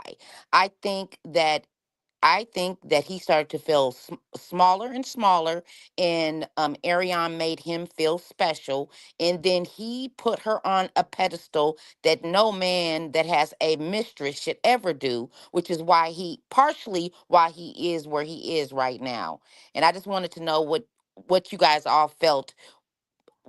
Did you feel like I'm off, or do you agree that this is the men group? This is what they do in this group. I just think Ariana exposed him, right? Hmm. And he couldn't control. I don't know how much if he had on a pedestal, but he couldn't control her. She had a strong agenda coming in. Even now, she can't keep her mouth shut. He cannot control her. He kind of met his match. Can I say What? something? Sure. I don't believe any of it. I think it's all a lie. And I think we've seen that Martell can't stand in anything by himself. Anytime he's in a Hmm. jam, he always throws somebody else in it. I believe, like, Uh-uh. We lost your audio. I'm not sure what happened. I'm sorry, are you there? Oh, okay. Okay, I apologize. But like Tisha said last night, he started to make Melody feel better. Well, it's not just me cheating. It's Marceau, and I was with all of them. Martell can't stand on his own for nothing. He is a sorry excuse for a man. So I believe it's all lies that Martell conjured up. And because the Scott men are somewhat misogynistic and they don't like to see women on top, they went along with it because it was kicking down. He began to kick down I can't say Melody. I agree. I That's I, I my theory. understand. No, I know. I don't I put understand your any credence sentiments. into anything Martell says. I I Martell is I a get it. liar through and He through. is. He There's is. no, so I can't say the things that he's saying about Melody are lies, but the thing he's saying about the Scots are true. He's a liar through and He through, and I I can't take anything he says. well, yeah, I understand why you say that, but I do think, well, Chris Fletcher has he supposedly, was dipping out on his first wife with Nell, Hmm. quote unquote, and then he cheated on Nell. So I do think, and then we've heard what Kiowa had her thing with Maurice. She's saying that he was this. I think all of the men. I think that birds of a feather flock together. and I am a believer in that. So Yeah. yes, that does not mean I think that Martell is a liar and he will throw people under the bus. But no, I don't think that they're not that he was out there doing this by himself. No, I think I personally think that this is this men group. And I just wanted to know what each and all of you, I hear what you're saying. I just wanted to know what everybody else was, what their opinion was. I Now, agree with I, you. Oh, oh, sorry. I'm sorry. Go ahead. This is the review. I'm going to make mine short and quick. Hmm. Mhm. I think that I think we do too much of trying to put them all in the same basket. Now, in my opinion, Martell is Martell. Marsau is Marsau, and so forth. They all have their own personality. And Martell, from what we've seen, Melnica tried to warn Melody. She tried to warn her, do not marry him. He's been a cheater.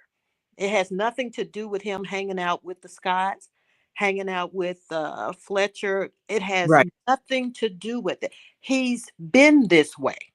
And again, like I said, I'm sure that Melody can look back and say, we all can look back and say, phew. Oh, sometimes we can look back and say, dang, I'd waste so much time. So I'm sure she can look back and say, I was warned. But because, I wanted what I wanted, and so I married this man. But she was warned that this man, this is his personality trait. He's not faithful.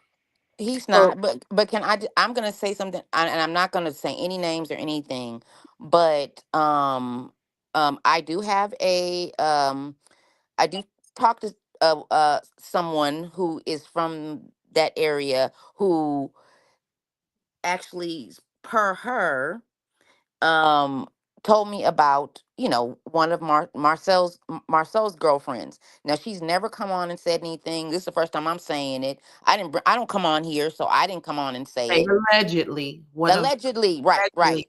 Allegedly, exactly.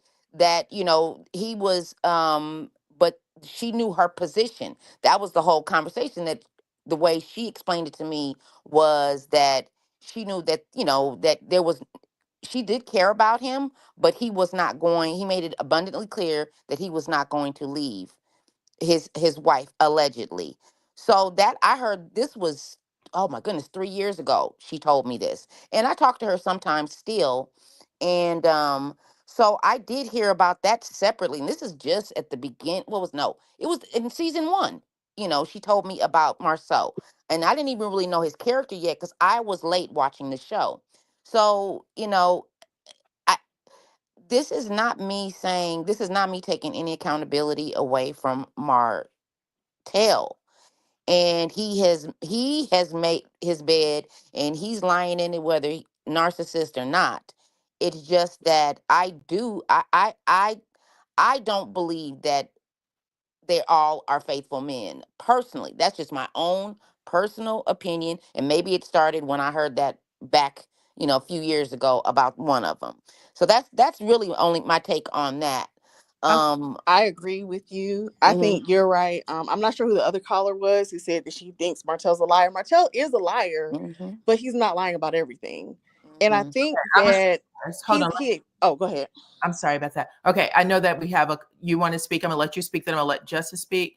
What do y'all think? But before y'all answer this, what do y'all think about Martell basically saying that he was the leader? He was the one who had, like, when Melody said, were you the older man? And then Chris passes it off. She says this to Chris. Were you the older man who said that Martell needs the NDA?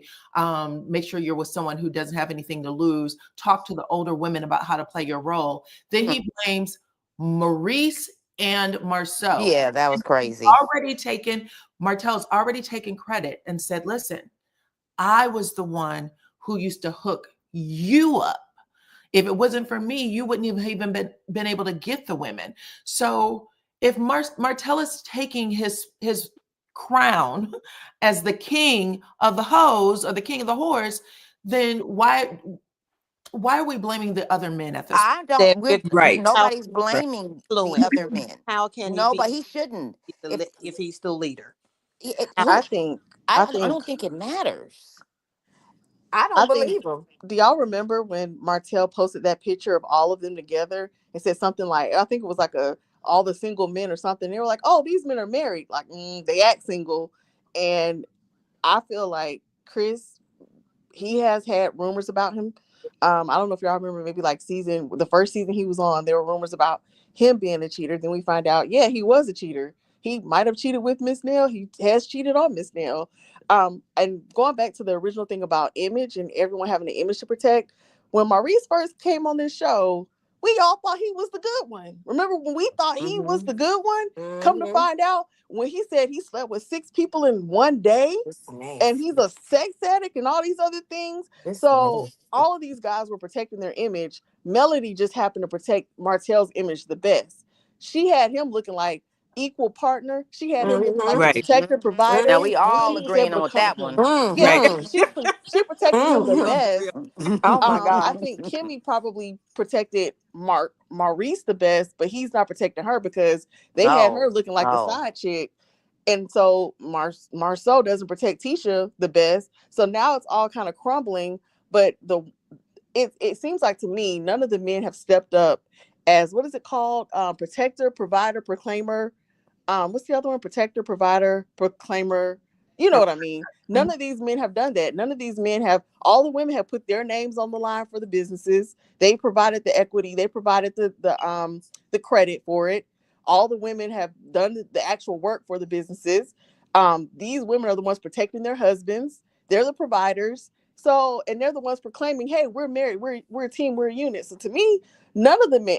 I'm gonna say it, they're all trash. All of them. The only good husband might have been uh Stormy's husband and Tiffany's husband. Those are the only ones so Yes. far that have been quality men who protected and proclaimed their wives. Okay. I Yes. We also think welcome. that the cheating, there was levels to it, right? They all there probably is. already was cheaters, but I think as they obtained the money, they started to fly the girls out, go to different places. Oh. And that's what the whole team was. The Marceau, Martell, Maurice, they built a team that will go out there together. But she's right. Martell tells on himself. He always say, "Well, I went first. Right. Y'all came behind me." He was the leader. But What again, is the I was leader? saying It's before is because that he's a narcissist too. right. So So, when he come back, he knows how to play the victim well. He's sorrowful. He don't mind crying and weeping and no, it's not me. And he try to look like the innocent one, the good guy. I have not kind of. okay, let me let Justice speak. Welcome to the platform, Justice. Hi, ladies. How y'all doing? Good. How are Good. you? Good. I'm How are blessed. Thank you? you. I just want to say, really, why I came up is when I heard one of the ladies say that Martell is a liar through and through. Immediately in my spirit popped uh, the Bible says Satan went before God and said, God said, "What are you doing?" And he says, "I'm looking for who I can devour." Even Satan tells the truth sometimes. So I do not So believe funny. that he's a liar through and through. I believe that he's a liar that tells the truth sometimes. Mhm. Mm-hmm. I believe that these men all got together around a campfire and Mhm. swore to honor Mhm. each other, to Mhm. withhold each other, Mhm. to help each other. They put Mhm. together their own affirmation or whatever you want to call it. And they Mhm. went out there and say, now let's That's conquer. totally fine. Mhm. And the Mhm. reason why Martell is so angry is because they flexed with one another. I bet you I can get that one over there. I bet you I can get that one with less than $10. I mean, they just flex with one Mhm. another. That's why the gym was so important to him because he was the draw. He could draw because they said Marceau was ugly. And we can look at the other one and tell he was too. And so he was the draw. Martell was the draw. He was the body. He was the image. He put on that suit and the women would flock to their Right. table. There must be some high rollers. There must be some big ballers over there. So he was the draw. And what we're seeing right now, in my opinion, when Marceau and Martell came face to face and he made Tisha sit there for a reason to show Martell, you used to be the one in charge, but Mhm. I am now. Yeah. And Yep. he was letting I. him know that what we used to do, I mastered that.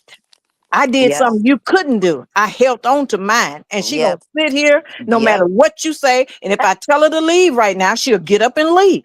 So Martell made one mistake. One mistake. He took his outside chick and he got him one that wanted more.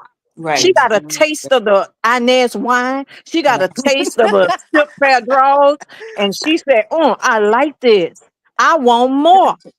Her And little that was the local mistake tricks. he made Right. right there. Okay. Do y'all That was funny. remember? Let me That have was Miss funny. Yvette Ward. You just came up. Yvette, can you talk? Yes, can you hear me? I hear you Yes. fine. Okay. There. I'm Yvette, and this is my first time on a panel also. Welcome. And oh, thank you. And hello, everyone. I Hello. Hello. Hi. I just I know I agree with everybody what everybody's saying up here. But Tisha is I, I just can't understand her because if you go back to the early years when Marsau when he got the vasectomy, of course, and that trip to Africa. I just cannot get past that trip to Africa because do you all think that Tisha knew that he went by himself? I don't know what married man goes to out of the country, let alone out of the state, the next city, but out of the country without his family. I I don't don't think he understand asks that. her permission for anything. I think he does what he wants to do. But I think she accepts that. I think that is Right. their marriage. That's what I That's think. it. Right. I So don't think I she don't likes Yeah, it think. though. Well, She I. might But accept it, but she doesn't have a choice. He she's. kind of forces her to accept it. But she's also a 40-plus-year-old woman. She needs to Right. open her With a mouth and master's advocate for her. degree. Right. And advocate for herself. So I can't worry about her. I can't, hold resentment because Tisha's husband doesn't treat her right. She Right. allows him to get on TV Right. every season and dog walk her every yeah, season. And so Oh I wait. yeah, can't, there's nothing I can do. I can't do anything. Now, I would advocate for, a 19-year-old or 20 something year old, but someone who's 40 plus, I can't, and she has daughters. I can't do right. anything about that. But she's also woefully ignorant. I think he told her there was no Wi-Fi in Africa. Yeah, look Yeah, at. right. I'm sorry to say this, Yeah, but look Now at wow, that Tisha's was mom. Like but she was raised by don't you guys agree Wanda. that Kimmy is the biggest disappointment? Oh Because yes. I couldn't get over. I'm gonna tell you when my mother passed away from cancer, and when mine she did was too. sick, Sorry for your when loss. she was thank you, same to you. When she was sick and he was mad, I've been with my ex husband was like that. He and that is so insulting. I'm just so I thought she was so smart. I loved Kimmy at first, and I'm disappointed in her because I think Tisha and Marcel have been doing this for a long time, and she doesn't like it. But I think he's the one thing I think he's very clear with who he is and what he wants. So she can either like it or doesn't like it. I think the Kimmy and Maurice thing to me has been more disappointing. And that goes back to the thing about image. We thought Kimmy was the smartest woman on the show. She was Hmm. Yeah, level headed. She had all this together. We thought Maurice was Mr. Martin Luther King Jr. coming on with the wisdom and everything like that. And she was protecting his image, but because he didn't protect hers, now everything is crumbling. Now we see what's truly behind their marriage. We really see what the ugliness underneath it. And one more thing, Kaya would try to expose that too. We don't know what he did to her, but she believes he cheated on her. So it goes yeah, to show yeah. that. I But have I a also, question. if you guys, do you guys recall an interview that Maurice had, and he said that she had low self-esteem, and he had to help build her up. No, I didn't hear that. That was the one. I think it was with Funky Dineva, the young The lady, and Fox Soul. yes, yes. Yes, On he that did say interview, that. he was saying he had to build her up, to build up her Wow. esteem. Wow. And when he got built up your esteem, oof. So we have a new Wow. That's why. panelist. We have a new panelist, Miss Tiff. I'm gonna let her speak. Hi, Tiff. Hi, can you guys hear me? I hear you well. Yeah. Welcome to the Okay. panel. Okay. Thank you. Um,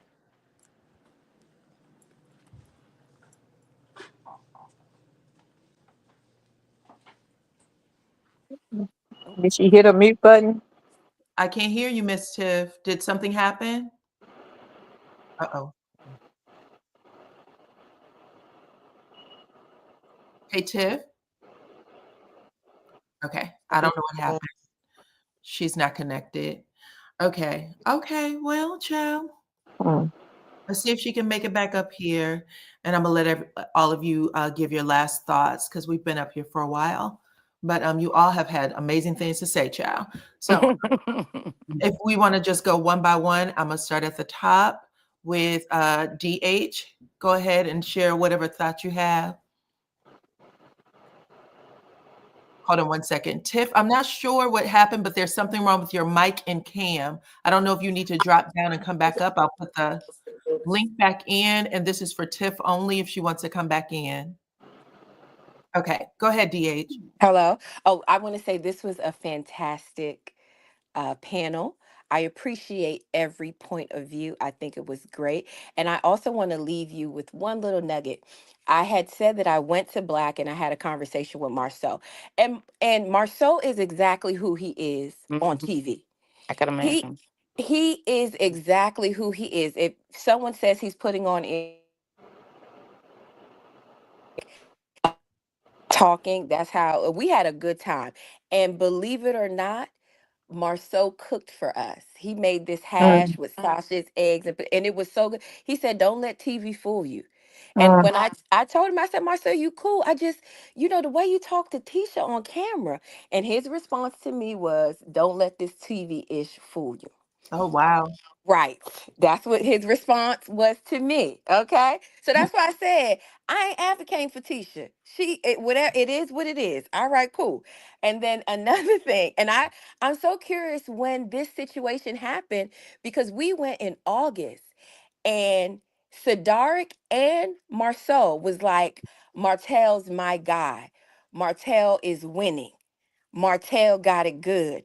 Melly is the one losing because she doesn't have a love in her life. And I was like, well, what would make you think she looking for one or she pressed for one?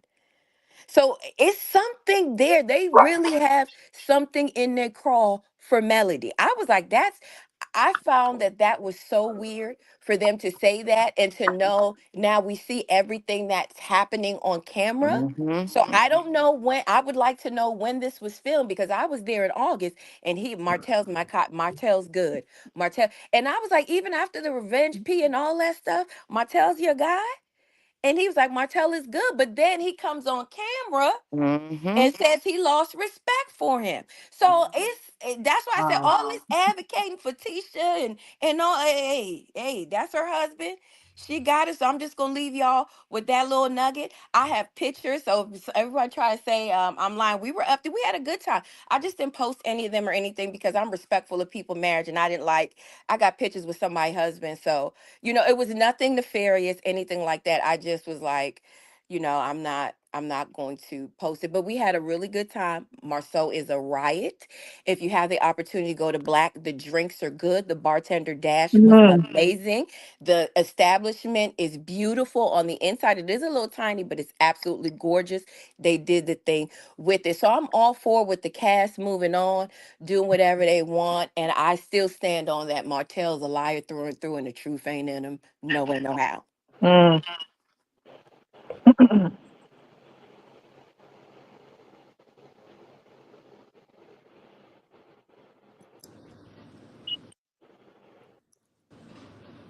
Who was going next? Diana. Sorry about that, y'all. Thank you, Oh. DH, for sharing your experiences and your thoughts. I appreciate that. I had my mic going trying to stop y'all from hearing the siren. Tiff did come back up, so I'm gonna see if she can speak now. Hey, Tiff, were you able to talk? Yeah, can you guys hear me? We can hear you now. Go ahead. Okay, I'm gonna piggyback off the last comment. I do think Martell is a liar, but I do think that he, along with the Scott brothers, did a lot of dirt when they were friends. Nobody can convince me that they didn't. For a long time, the Scott brothers were trying to pacify Martell because they knew he knew things. But as the Mhm. seasons have progressed, Martell has no credibility because of the way he treats Melody. That's why they don't really care now what he says because he's made himself look like a loose cannon. I do think he does lie, but I do think they all did dirt with each other back in the day. Okay. We lost you again, Tiff, but you Okay. was dropping some jewels.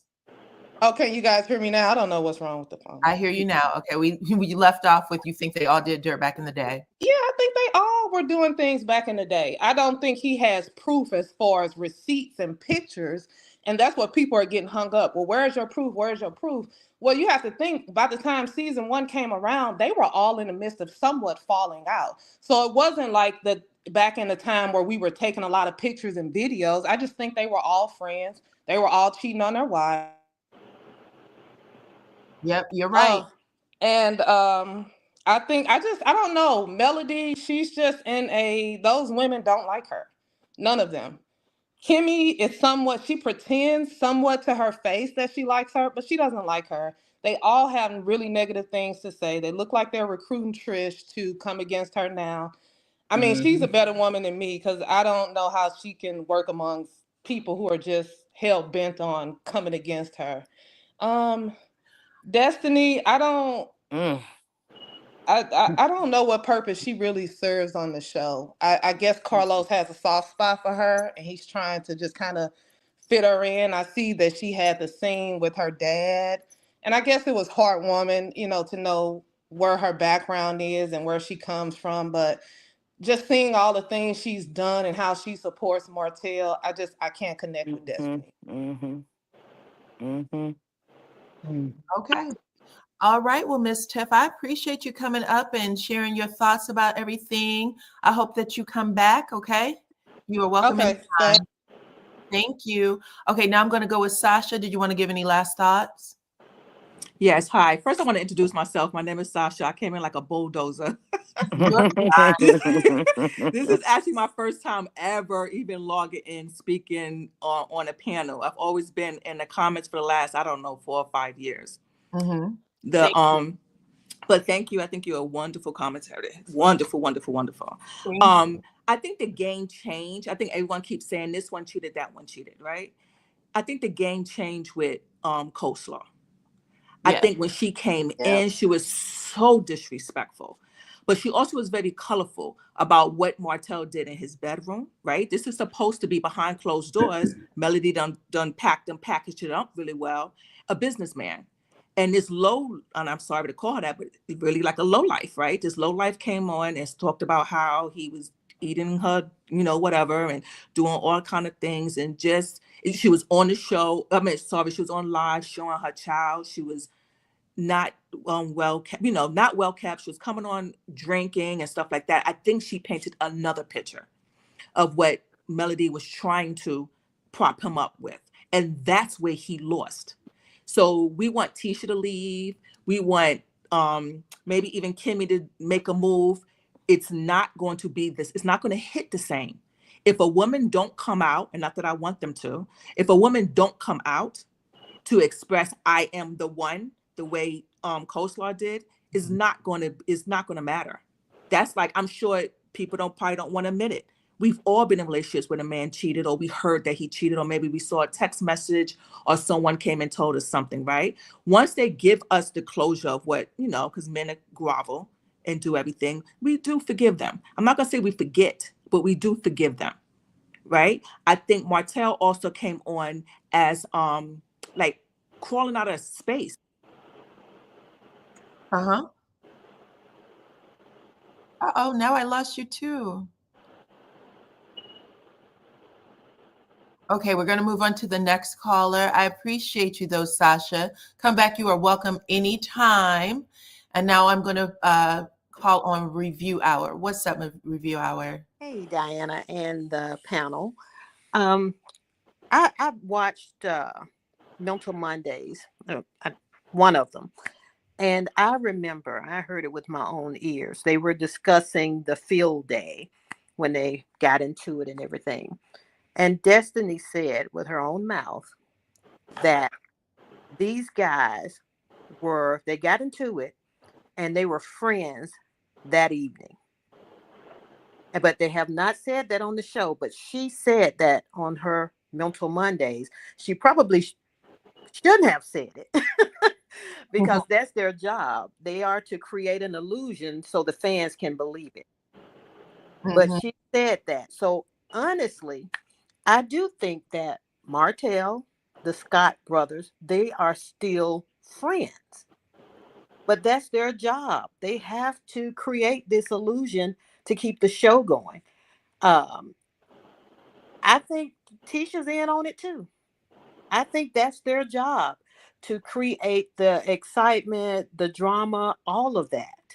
And I think once the fans catch on, it may not be good for the show for the fans to catch on because that's they need the fans to get emotional about it and take sides and all of that. But I just think that they do what they do in their real life, and there's nothing that anyone can do about it. I think all of the women, every last one of them, knew that their husband was cheating. It just so happened that Melody had enough of it and she went on about her business. But the other two, they're okay with it. They are okay. They don't want to go on. They don't want to find another life. They are fine just the way it is. And so they've built a life with these men and they're okay with, riding it out with them, even if they have extra, curricular activities outside of the marriage. And I Okay. think the fans, if they could understand that, it I think it would be less. I think it would just, you know what I'm trying to say. It would Yeah. be, the show would be better. We could enjoy it better if we just understand that they are doing a job. This They're is what they're clocking in. supposed to do. They clock in just like we clock They into our clock job. in. This is the best way to explain it. When Yeah. you work at your job, you sometimes those parties can get on your nerves, those little group Uh, Christmas parties and stuff like that. You don't want to hang out with those people 8 hours a day, let alone after work, or someplace. Sometimes that can be a little tedious, but you got to clock in. You got to show that you want to be a part of the group and do the job that you're doing, right? And yeah. at the end of the day, they do get some benefit. They, get to promote products. We have a better understanding of them. They make more money than ever than they would if they were just trying to hustle it on their own. So at the end of the day, there's benefit to it. And sometimes we ignore it. Like, why aren't they talking about the business? And I was thinking about it like, Married to Medicine does not shove down our throat that they're a doctor every 5 seconds. Well, they call each other Dr. Whomever and whoever, but I don't need to know who caught the herp or any of the other stuff Yeah. Yeah. unless they're famous. You know what I'm saying? Like, I don't want to hear Dr. Jackie talk about that unless you're giving me some tea on Brat and Judy. And once we get it, yeah, some of it is real. There are, real situations that are going on with this show. But the majority of it, in my opinion, is not real. It's an illusion. And they're counting on us to get overly excited about it because that is what bring the ratings. It really is. You know, I, yeah, I get frustrated with Kimmy. How she reacts, and it makes me sick. But I can think rationally to know that this woman is doing a job. I'm not gonna go to her house or anything like that. This woman is clocking in. That she's doing her job. She is convincing me that she is just the worst. And Okay. so that's her job. She's performed it and she has accomplished it. Okay, I'm going to go to the next one. Tiff's Truth or Tiff, you are frozen back here, so I can see you, but you are completely frozen, and I can't even pull you up on the stage. So I'm going to go to the next panelist. Excuse me, next panelist, which is Sarita, and I'll try to get everybody wrapped up. Sarita, you can go now. Oh, Did you have anything that can you would like me to wrap it up? it's my turn? Yes, ma'am. Sorry about that. Okay, first I want to thank you for having me here. This was my first time on a panel, and I really appreciate you. You are one of my favorite love and marriage content creators. Oh, So thank you. you for having me here. I really enjoy your content. I wanted to just, I guess, wrap up by saying that honestly, when you look at the entirety of this show, this has been to me. Mel created this show when they were all friends, when they were the comeback group. She had this vision and she said, "Hey, I want to do this." And like Kimmy said, they laughed at her. They laughed at the idea. So when they were like the other caller said, kind of falling apart and no longer friends, show gets picked up. She's almost divorcing Martell. Show gets picked up. Now they all have to kind of pretend that they still have the same dynamic they had when Mm-hmm. they were friends. The problem Mm-hmm. is that somebody mentioned this before. They're Mm-hmm. all Martell's friends. Martell brought Mel into the group, and when you look at it, somebody in the comments mentioned Melnika. Melnika was there for the wedding. She slept Mm-hmm. with Martell. Mm-hmm. All of a sudden, Destiny comes up. She's never met Destiny ever before, and all of a sudden, Destiny's his BFF from high school, and she clearly Mm-hmm. has Martell's back over Melody's. Then you look at Stormy. Stormy came on like she was Mel's friend. Turns out she's Arion's friend. Then I mean, there's been no person on this show that has exclusively been Melody's friend. Kimmy wasn't Melody's friend. Tisha wasn't Melody's friend. Um, Tiffany might have been Melody's friend, but I think she was probably gonna be swayed. Who else? Who else is on the show? None of these people have actually been Melody's friends or had her back. And Nell can say she's her friend, but honestly, Nell was one of the ones that probably coached her to just remain humble, let that man cheat in peace, and he'll come back. So none of these women have the thing that Melody has, the esteem and the self-worth to leave when it's not going well anymore. All these women want to cling on to having a man and keep this and protect this image, and they think this is the only thing that's gonna get them through. But she is the one they hate because she made it out and she made it to the other side and she's still successful without the man. So that's all I have to say. This is a den of vipers and she's in it, but we'll see what happens. Okay. Thank you again for having me. I appreciate you. Thank you for coming up. I hope to see you again. Okay, Miss Dawn, did you have any last words you'd like to say? Yes, I did. I first wanted to start off by saying thank you to you because I would watch about five, when the show would come on, then I'd go see, okay, who's talking about it.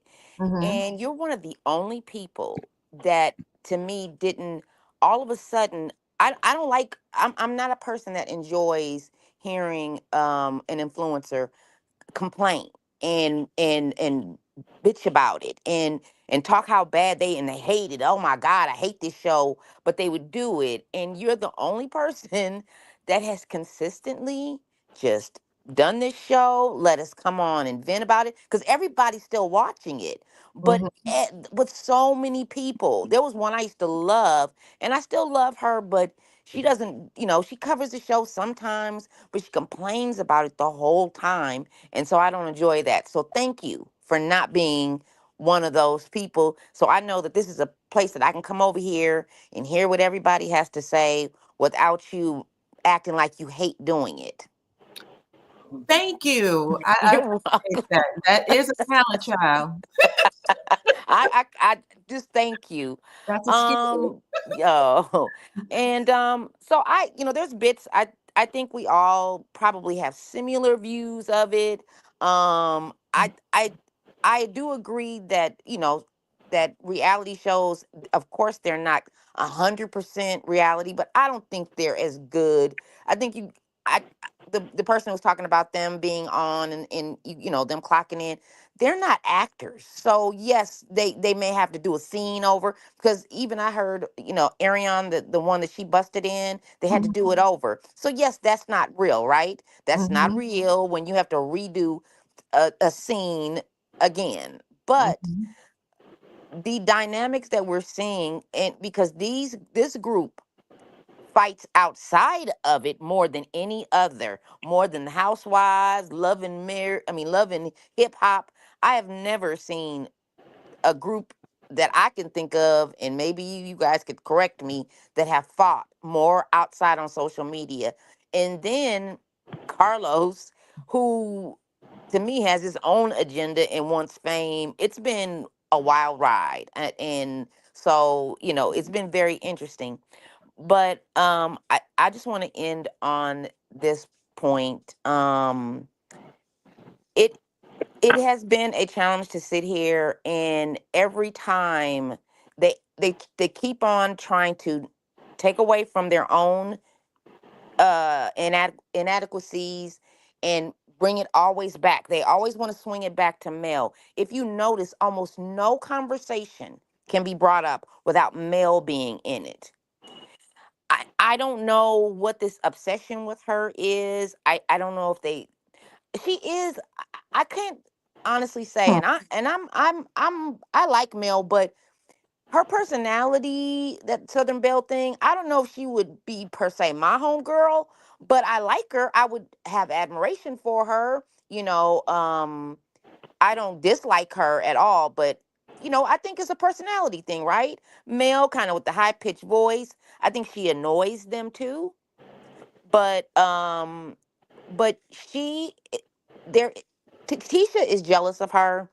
Destiny would love to be back Mel's friend. She can Destiny is front. jealous too. Yeah, she is. She would do anything to be back with her. I love you. I miss you. That was real. I don't care what she would say about it. And l- to the lady who I forgot your name. I'm so sorry. The one that went to black. I kind of like Marsau too. I have to admit, I do, but I do think that he is a cheater, or I think he is cheated. But I get he cracks me up. I kind of like people who they are, and they don't put on fronts. I'd rather deal with somebody I know who I'm dealing with than somebody who pretends like they're like. I think Maurice puts on a bigger front. I think Marcel is who he is, Okay. but I think that's it. Is all I have to say. Okay. Um, I don't like Destiny at all. And Tisha, what's her name? Tisha, Trish. Trisha. Oh Hmm. yeah, she could go too. I don't like her. I don't like her. I Okay. don't like her.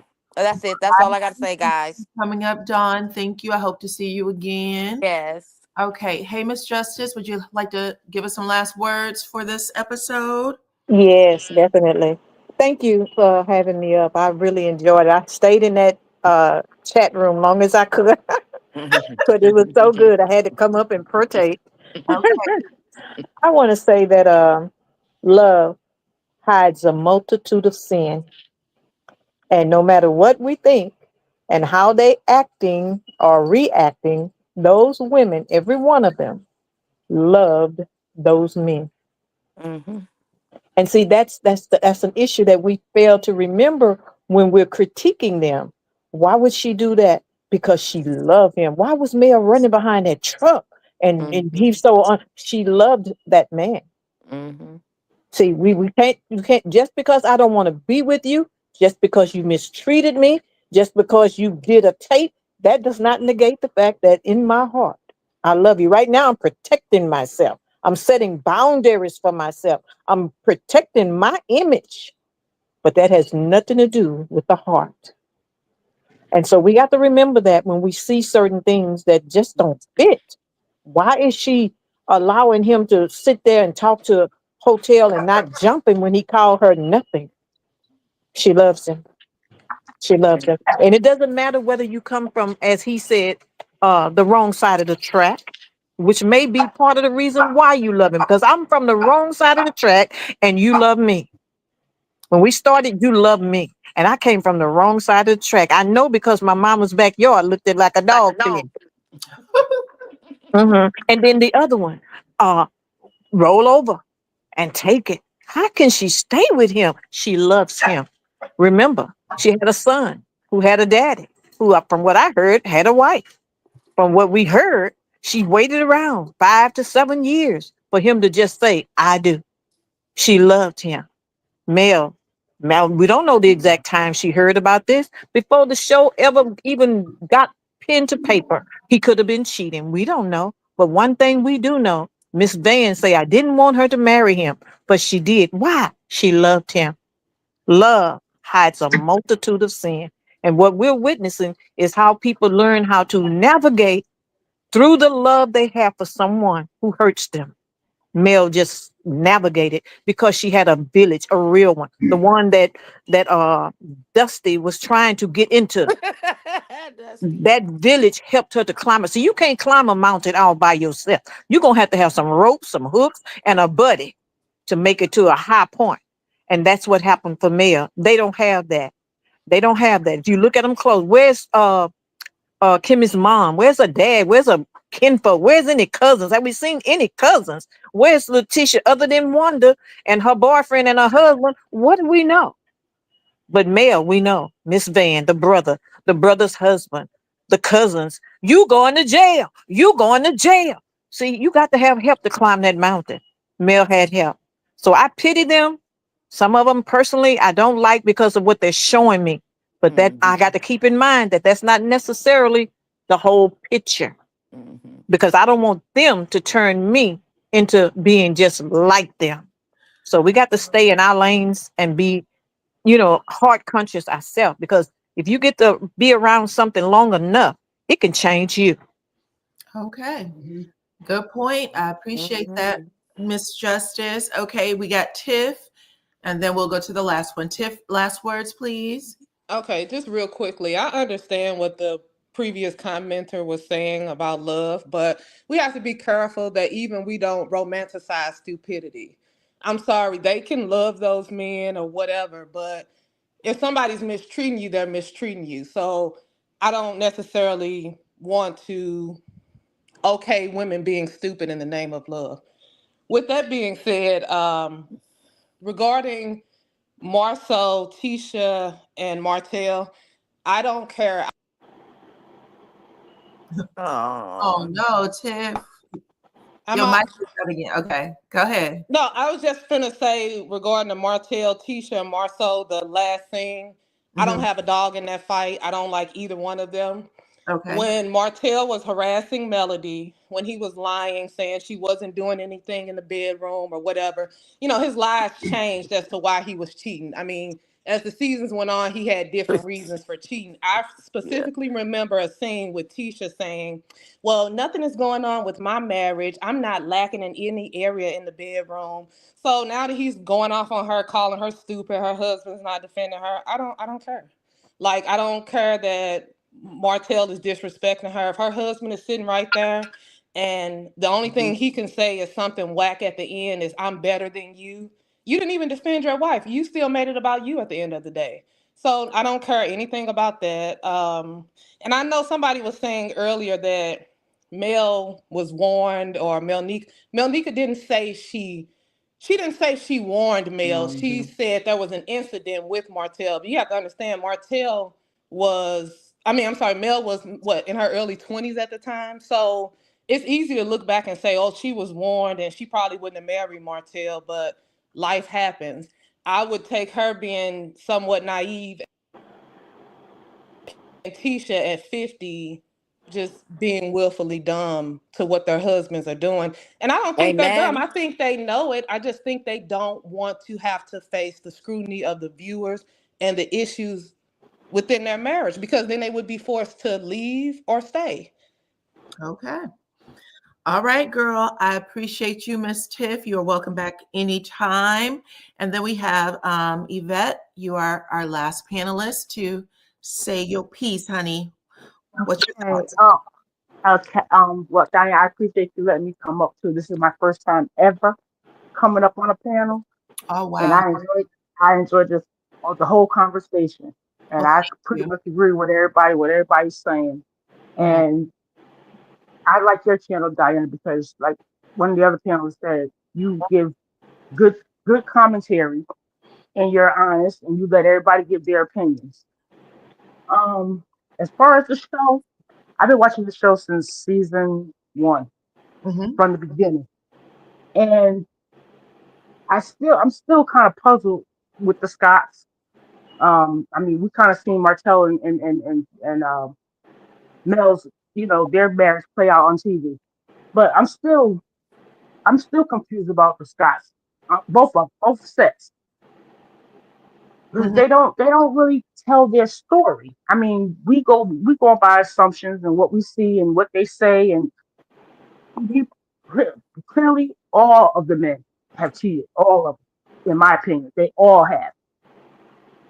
As far as the last scene, like one of the last one was, I think she said, I don't really care because they've been going at each other since season one. Since season one, Martell's been threatening this stuff with Marsau. And Mhm. Tisha, I mean, she just don't have no to me. Just, I mean, her mother gets on the internet and be saying all these things and everything. Let this woman speak for herself. She's a grown woman, married, 3 children. Speak for herself. She's in the marriage. Her mother's not in the marriage. But Mhm. I mean, I understand the mother taking up for your child. I mean, I just, me as a mother, I got a 34-year-old, and I would never, ever get on a computer and say all the vile stuff that her mother says. And my thing is, she goes after Martell, which she should. I mean, because Martell is a mess. But her son-in-law, he doesn't protect your daughter. I mean, he hasn't done it for the whole 9 seasons I've seen. I've never seen this man ever take up for this woman, and that disturbs me. It being in a marriage that long, I don't. I can't understand it, especially the part with the field day. That Okay. that was on a whole nother level right there.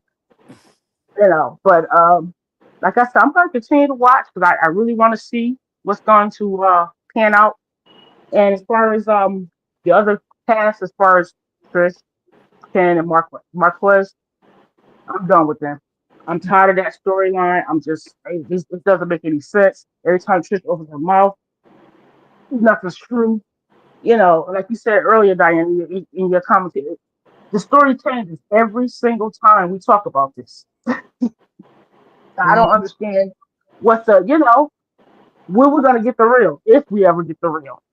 But I'm going to continue to watch. I said I wasn't going to watch because it was really getting on my nerves at one point because all this offline stuff was going on and everything. And it was getting a little dangerous. But Okay. I'm going to continue to watch because I want to really go see what happened. I hope they said they're going to make it another season. So we're going to see how far we can go with this. Okay. All right, y'all. Yeah.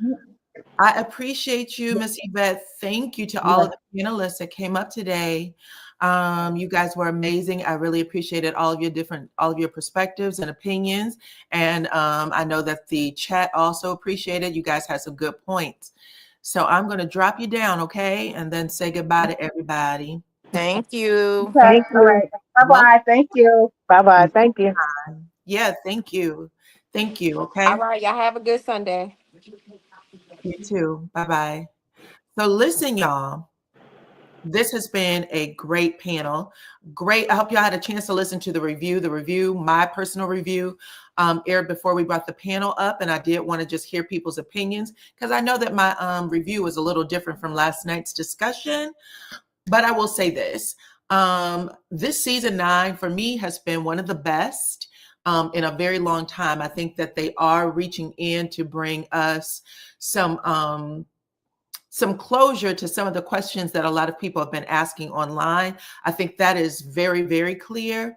And I commend all of them for even wanting to do it. Because sometimes, the life that they live outside of filming is much, much different from what we see, especially when it's 6 months later, or, you know what I'm saying? Because a lot of what we're watching right now happened in August, right? I think DH said that she was at Marsau's bar in August and he was saying X, Y, and Z. Well, he was filming these very scenes that we're watching right now back then. So giving us some perspective and letting us know, listen, when they're on the set filming for whatever their hours are, we get these 3, 5, 10-minute scenes. A lot of editing is involved in that to give us a story that is cohesive, that we can even talk about, period.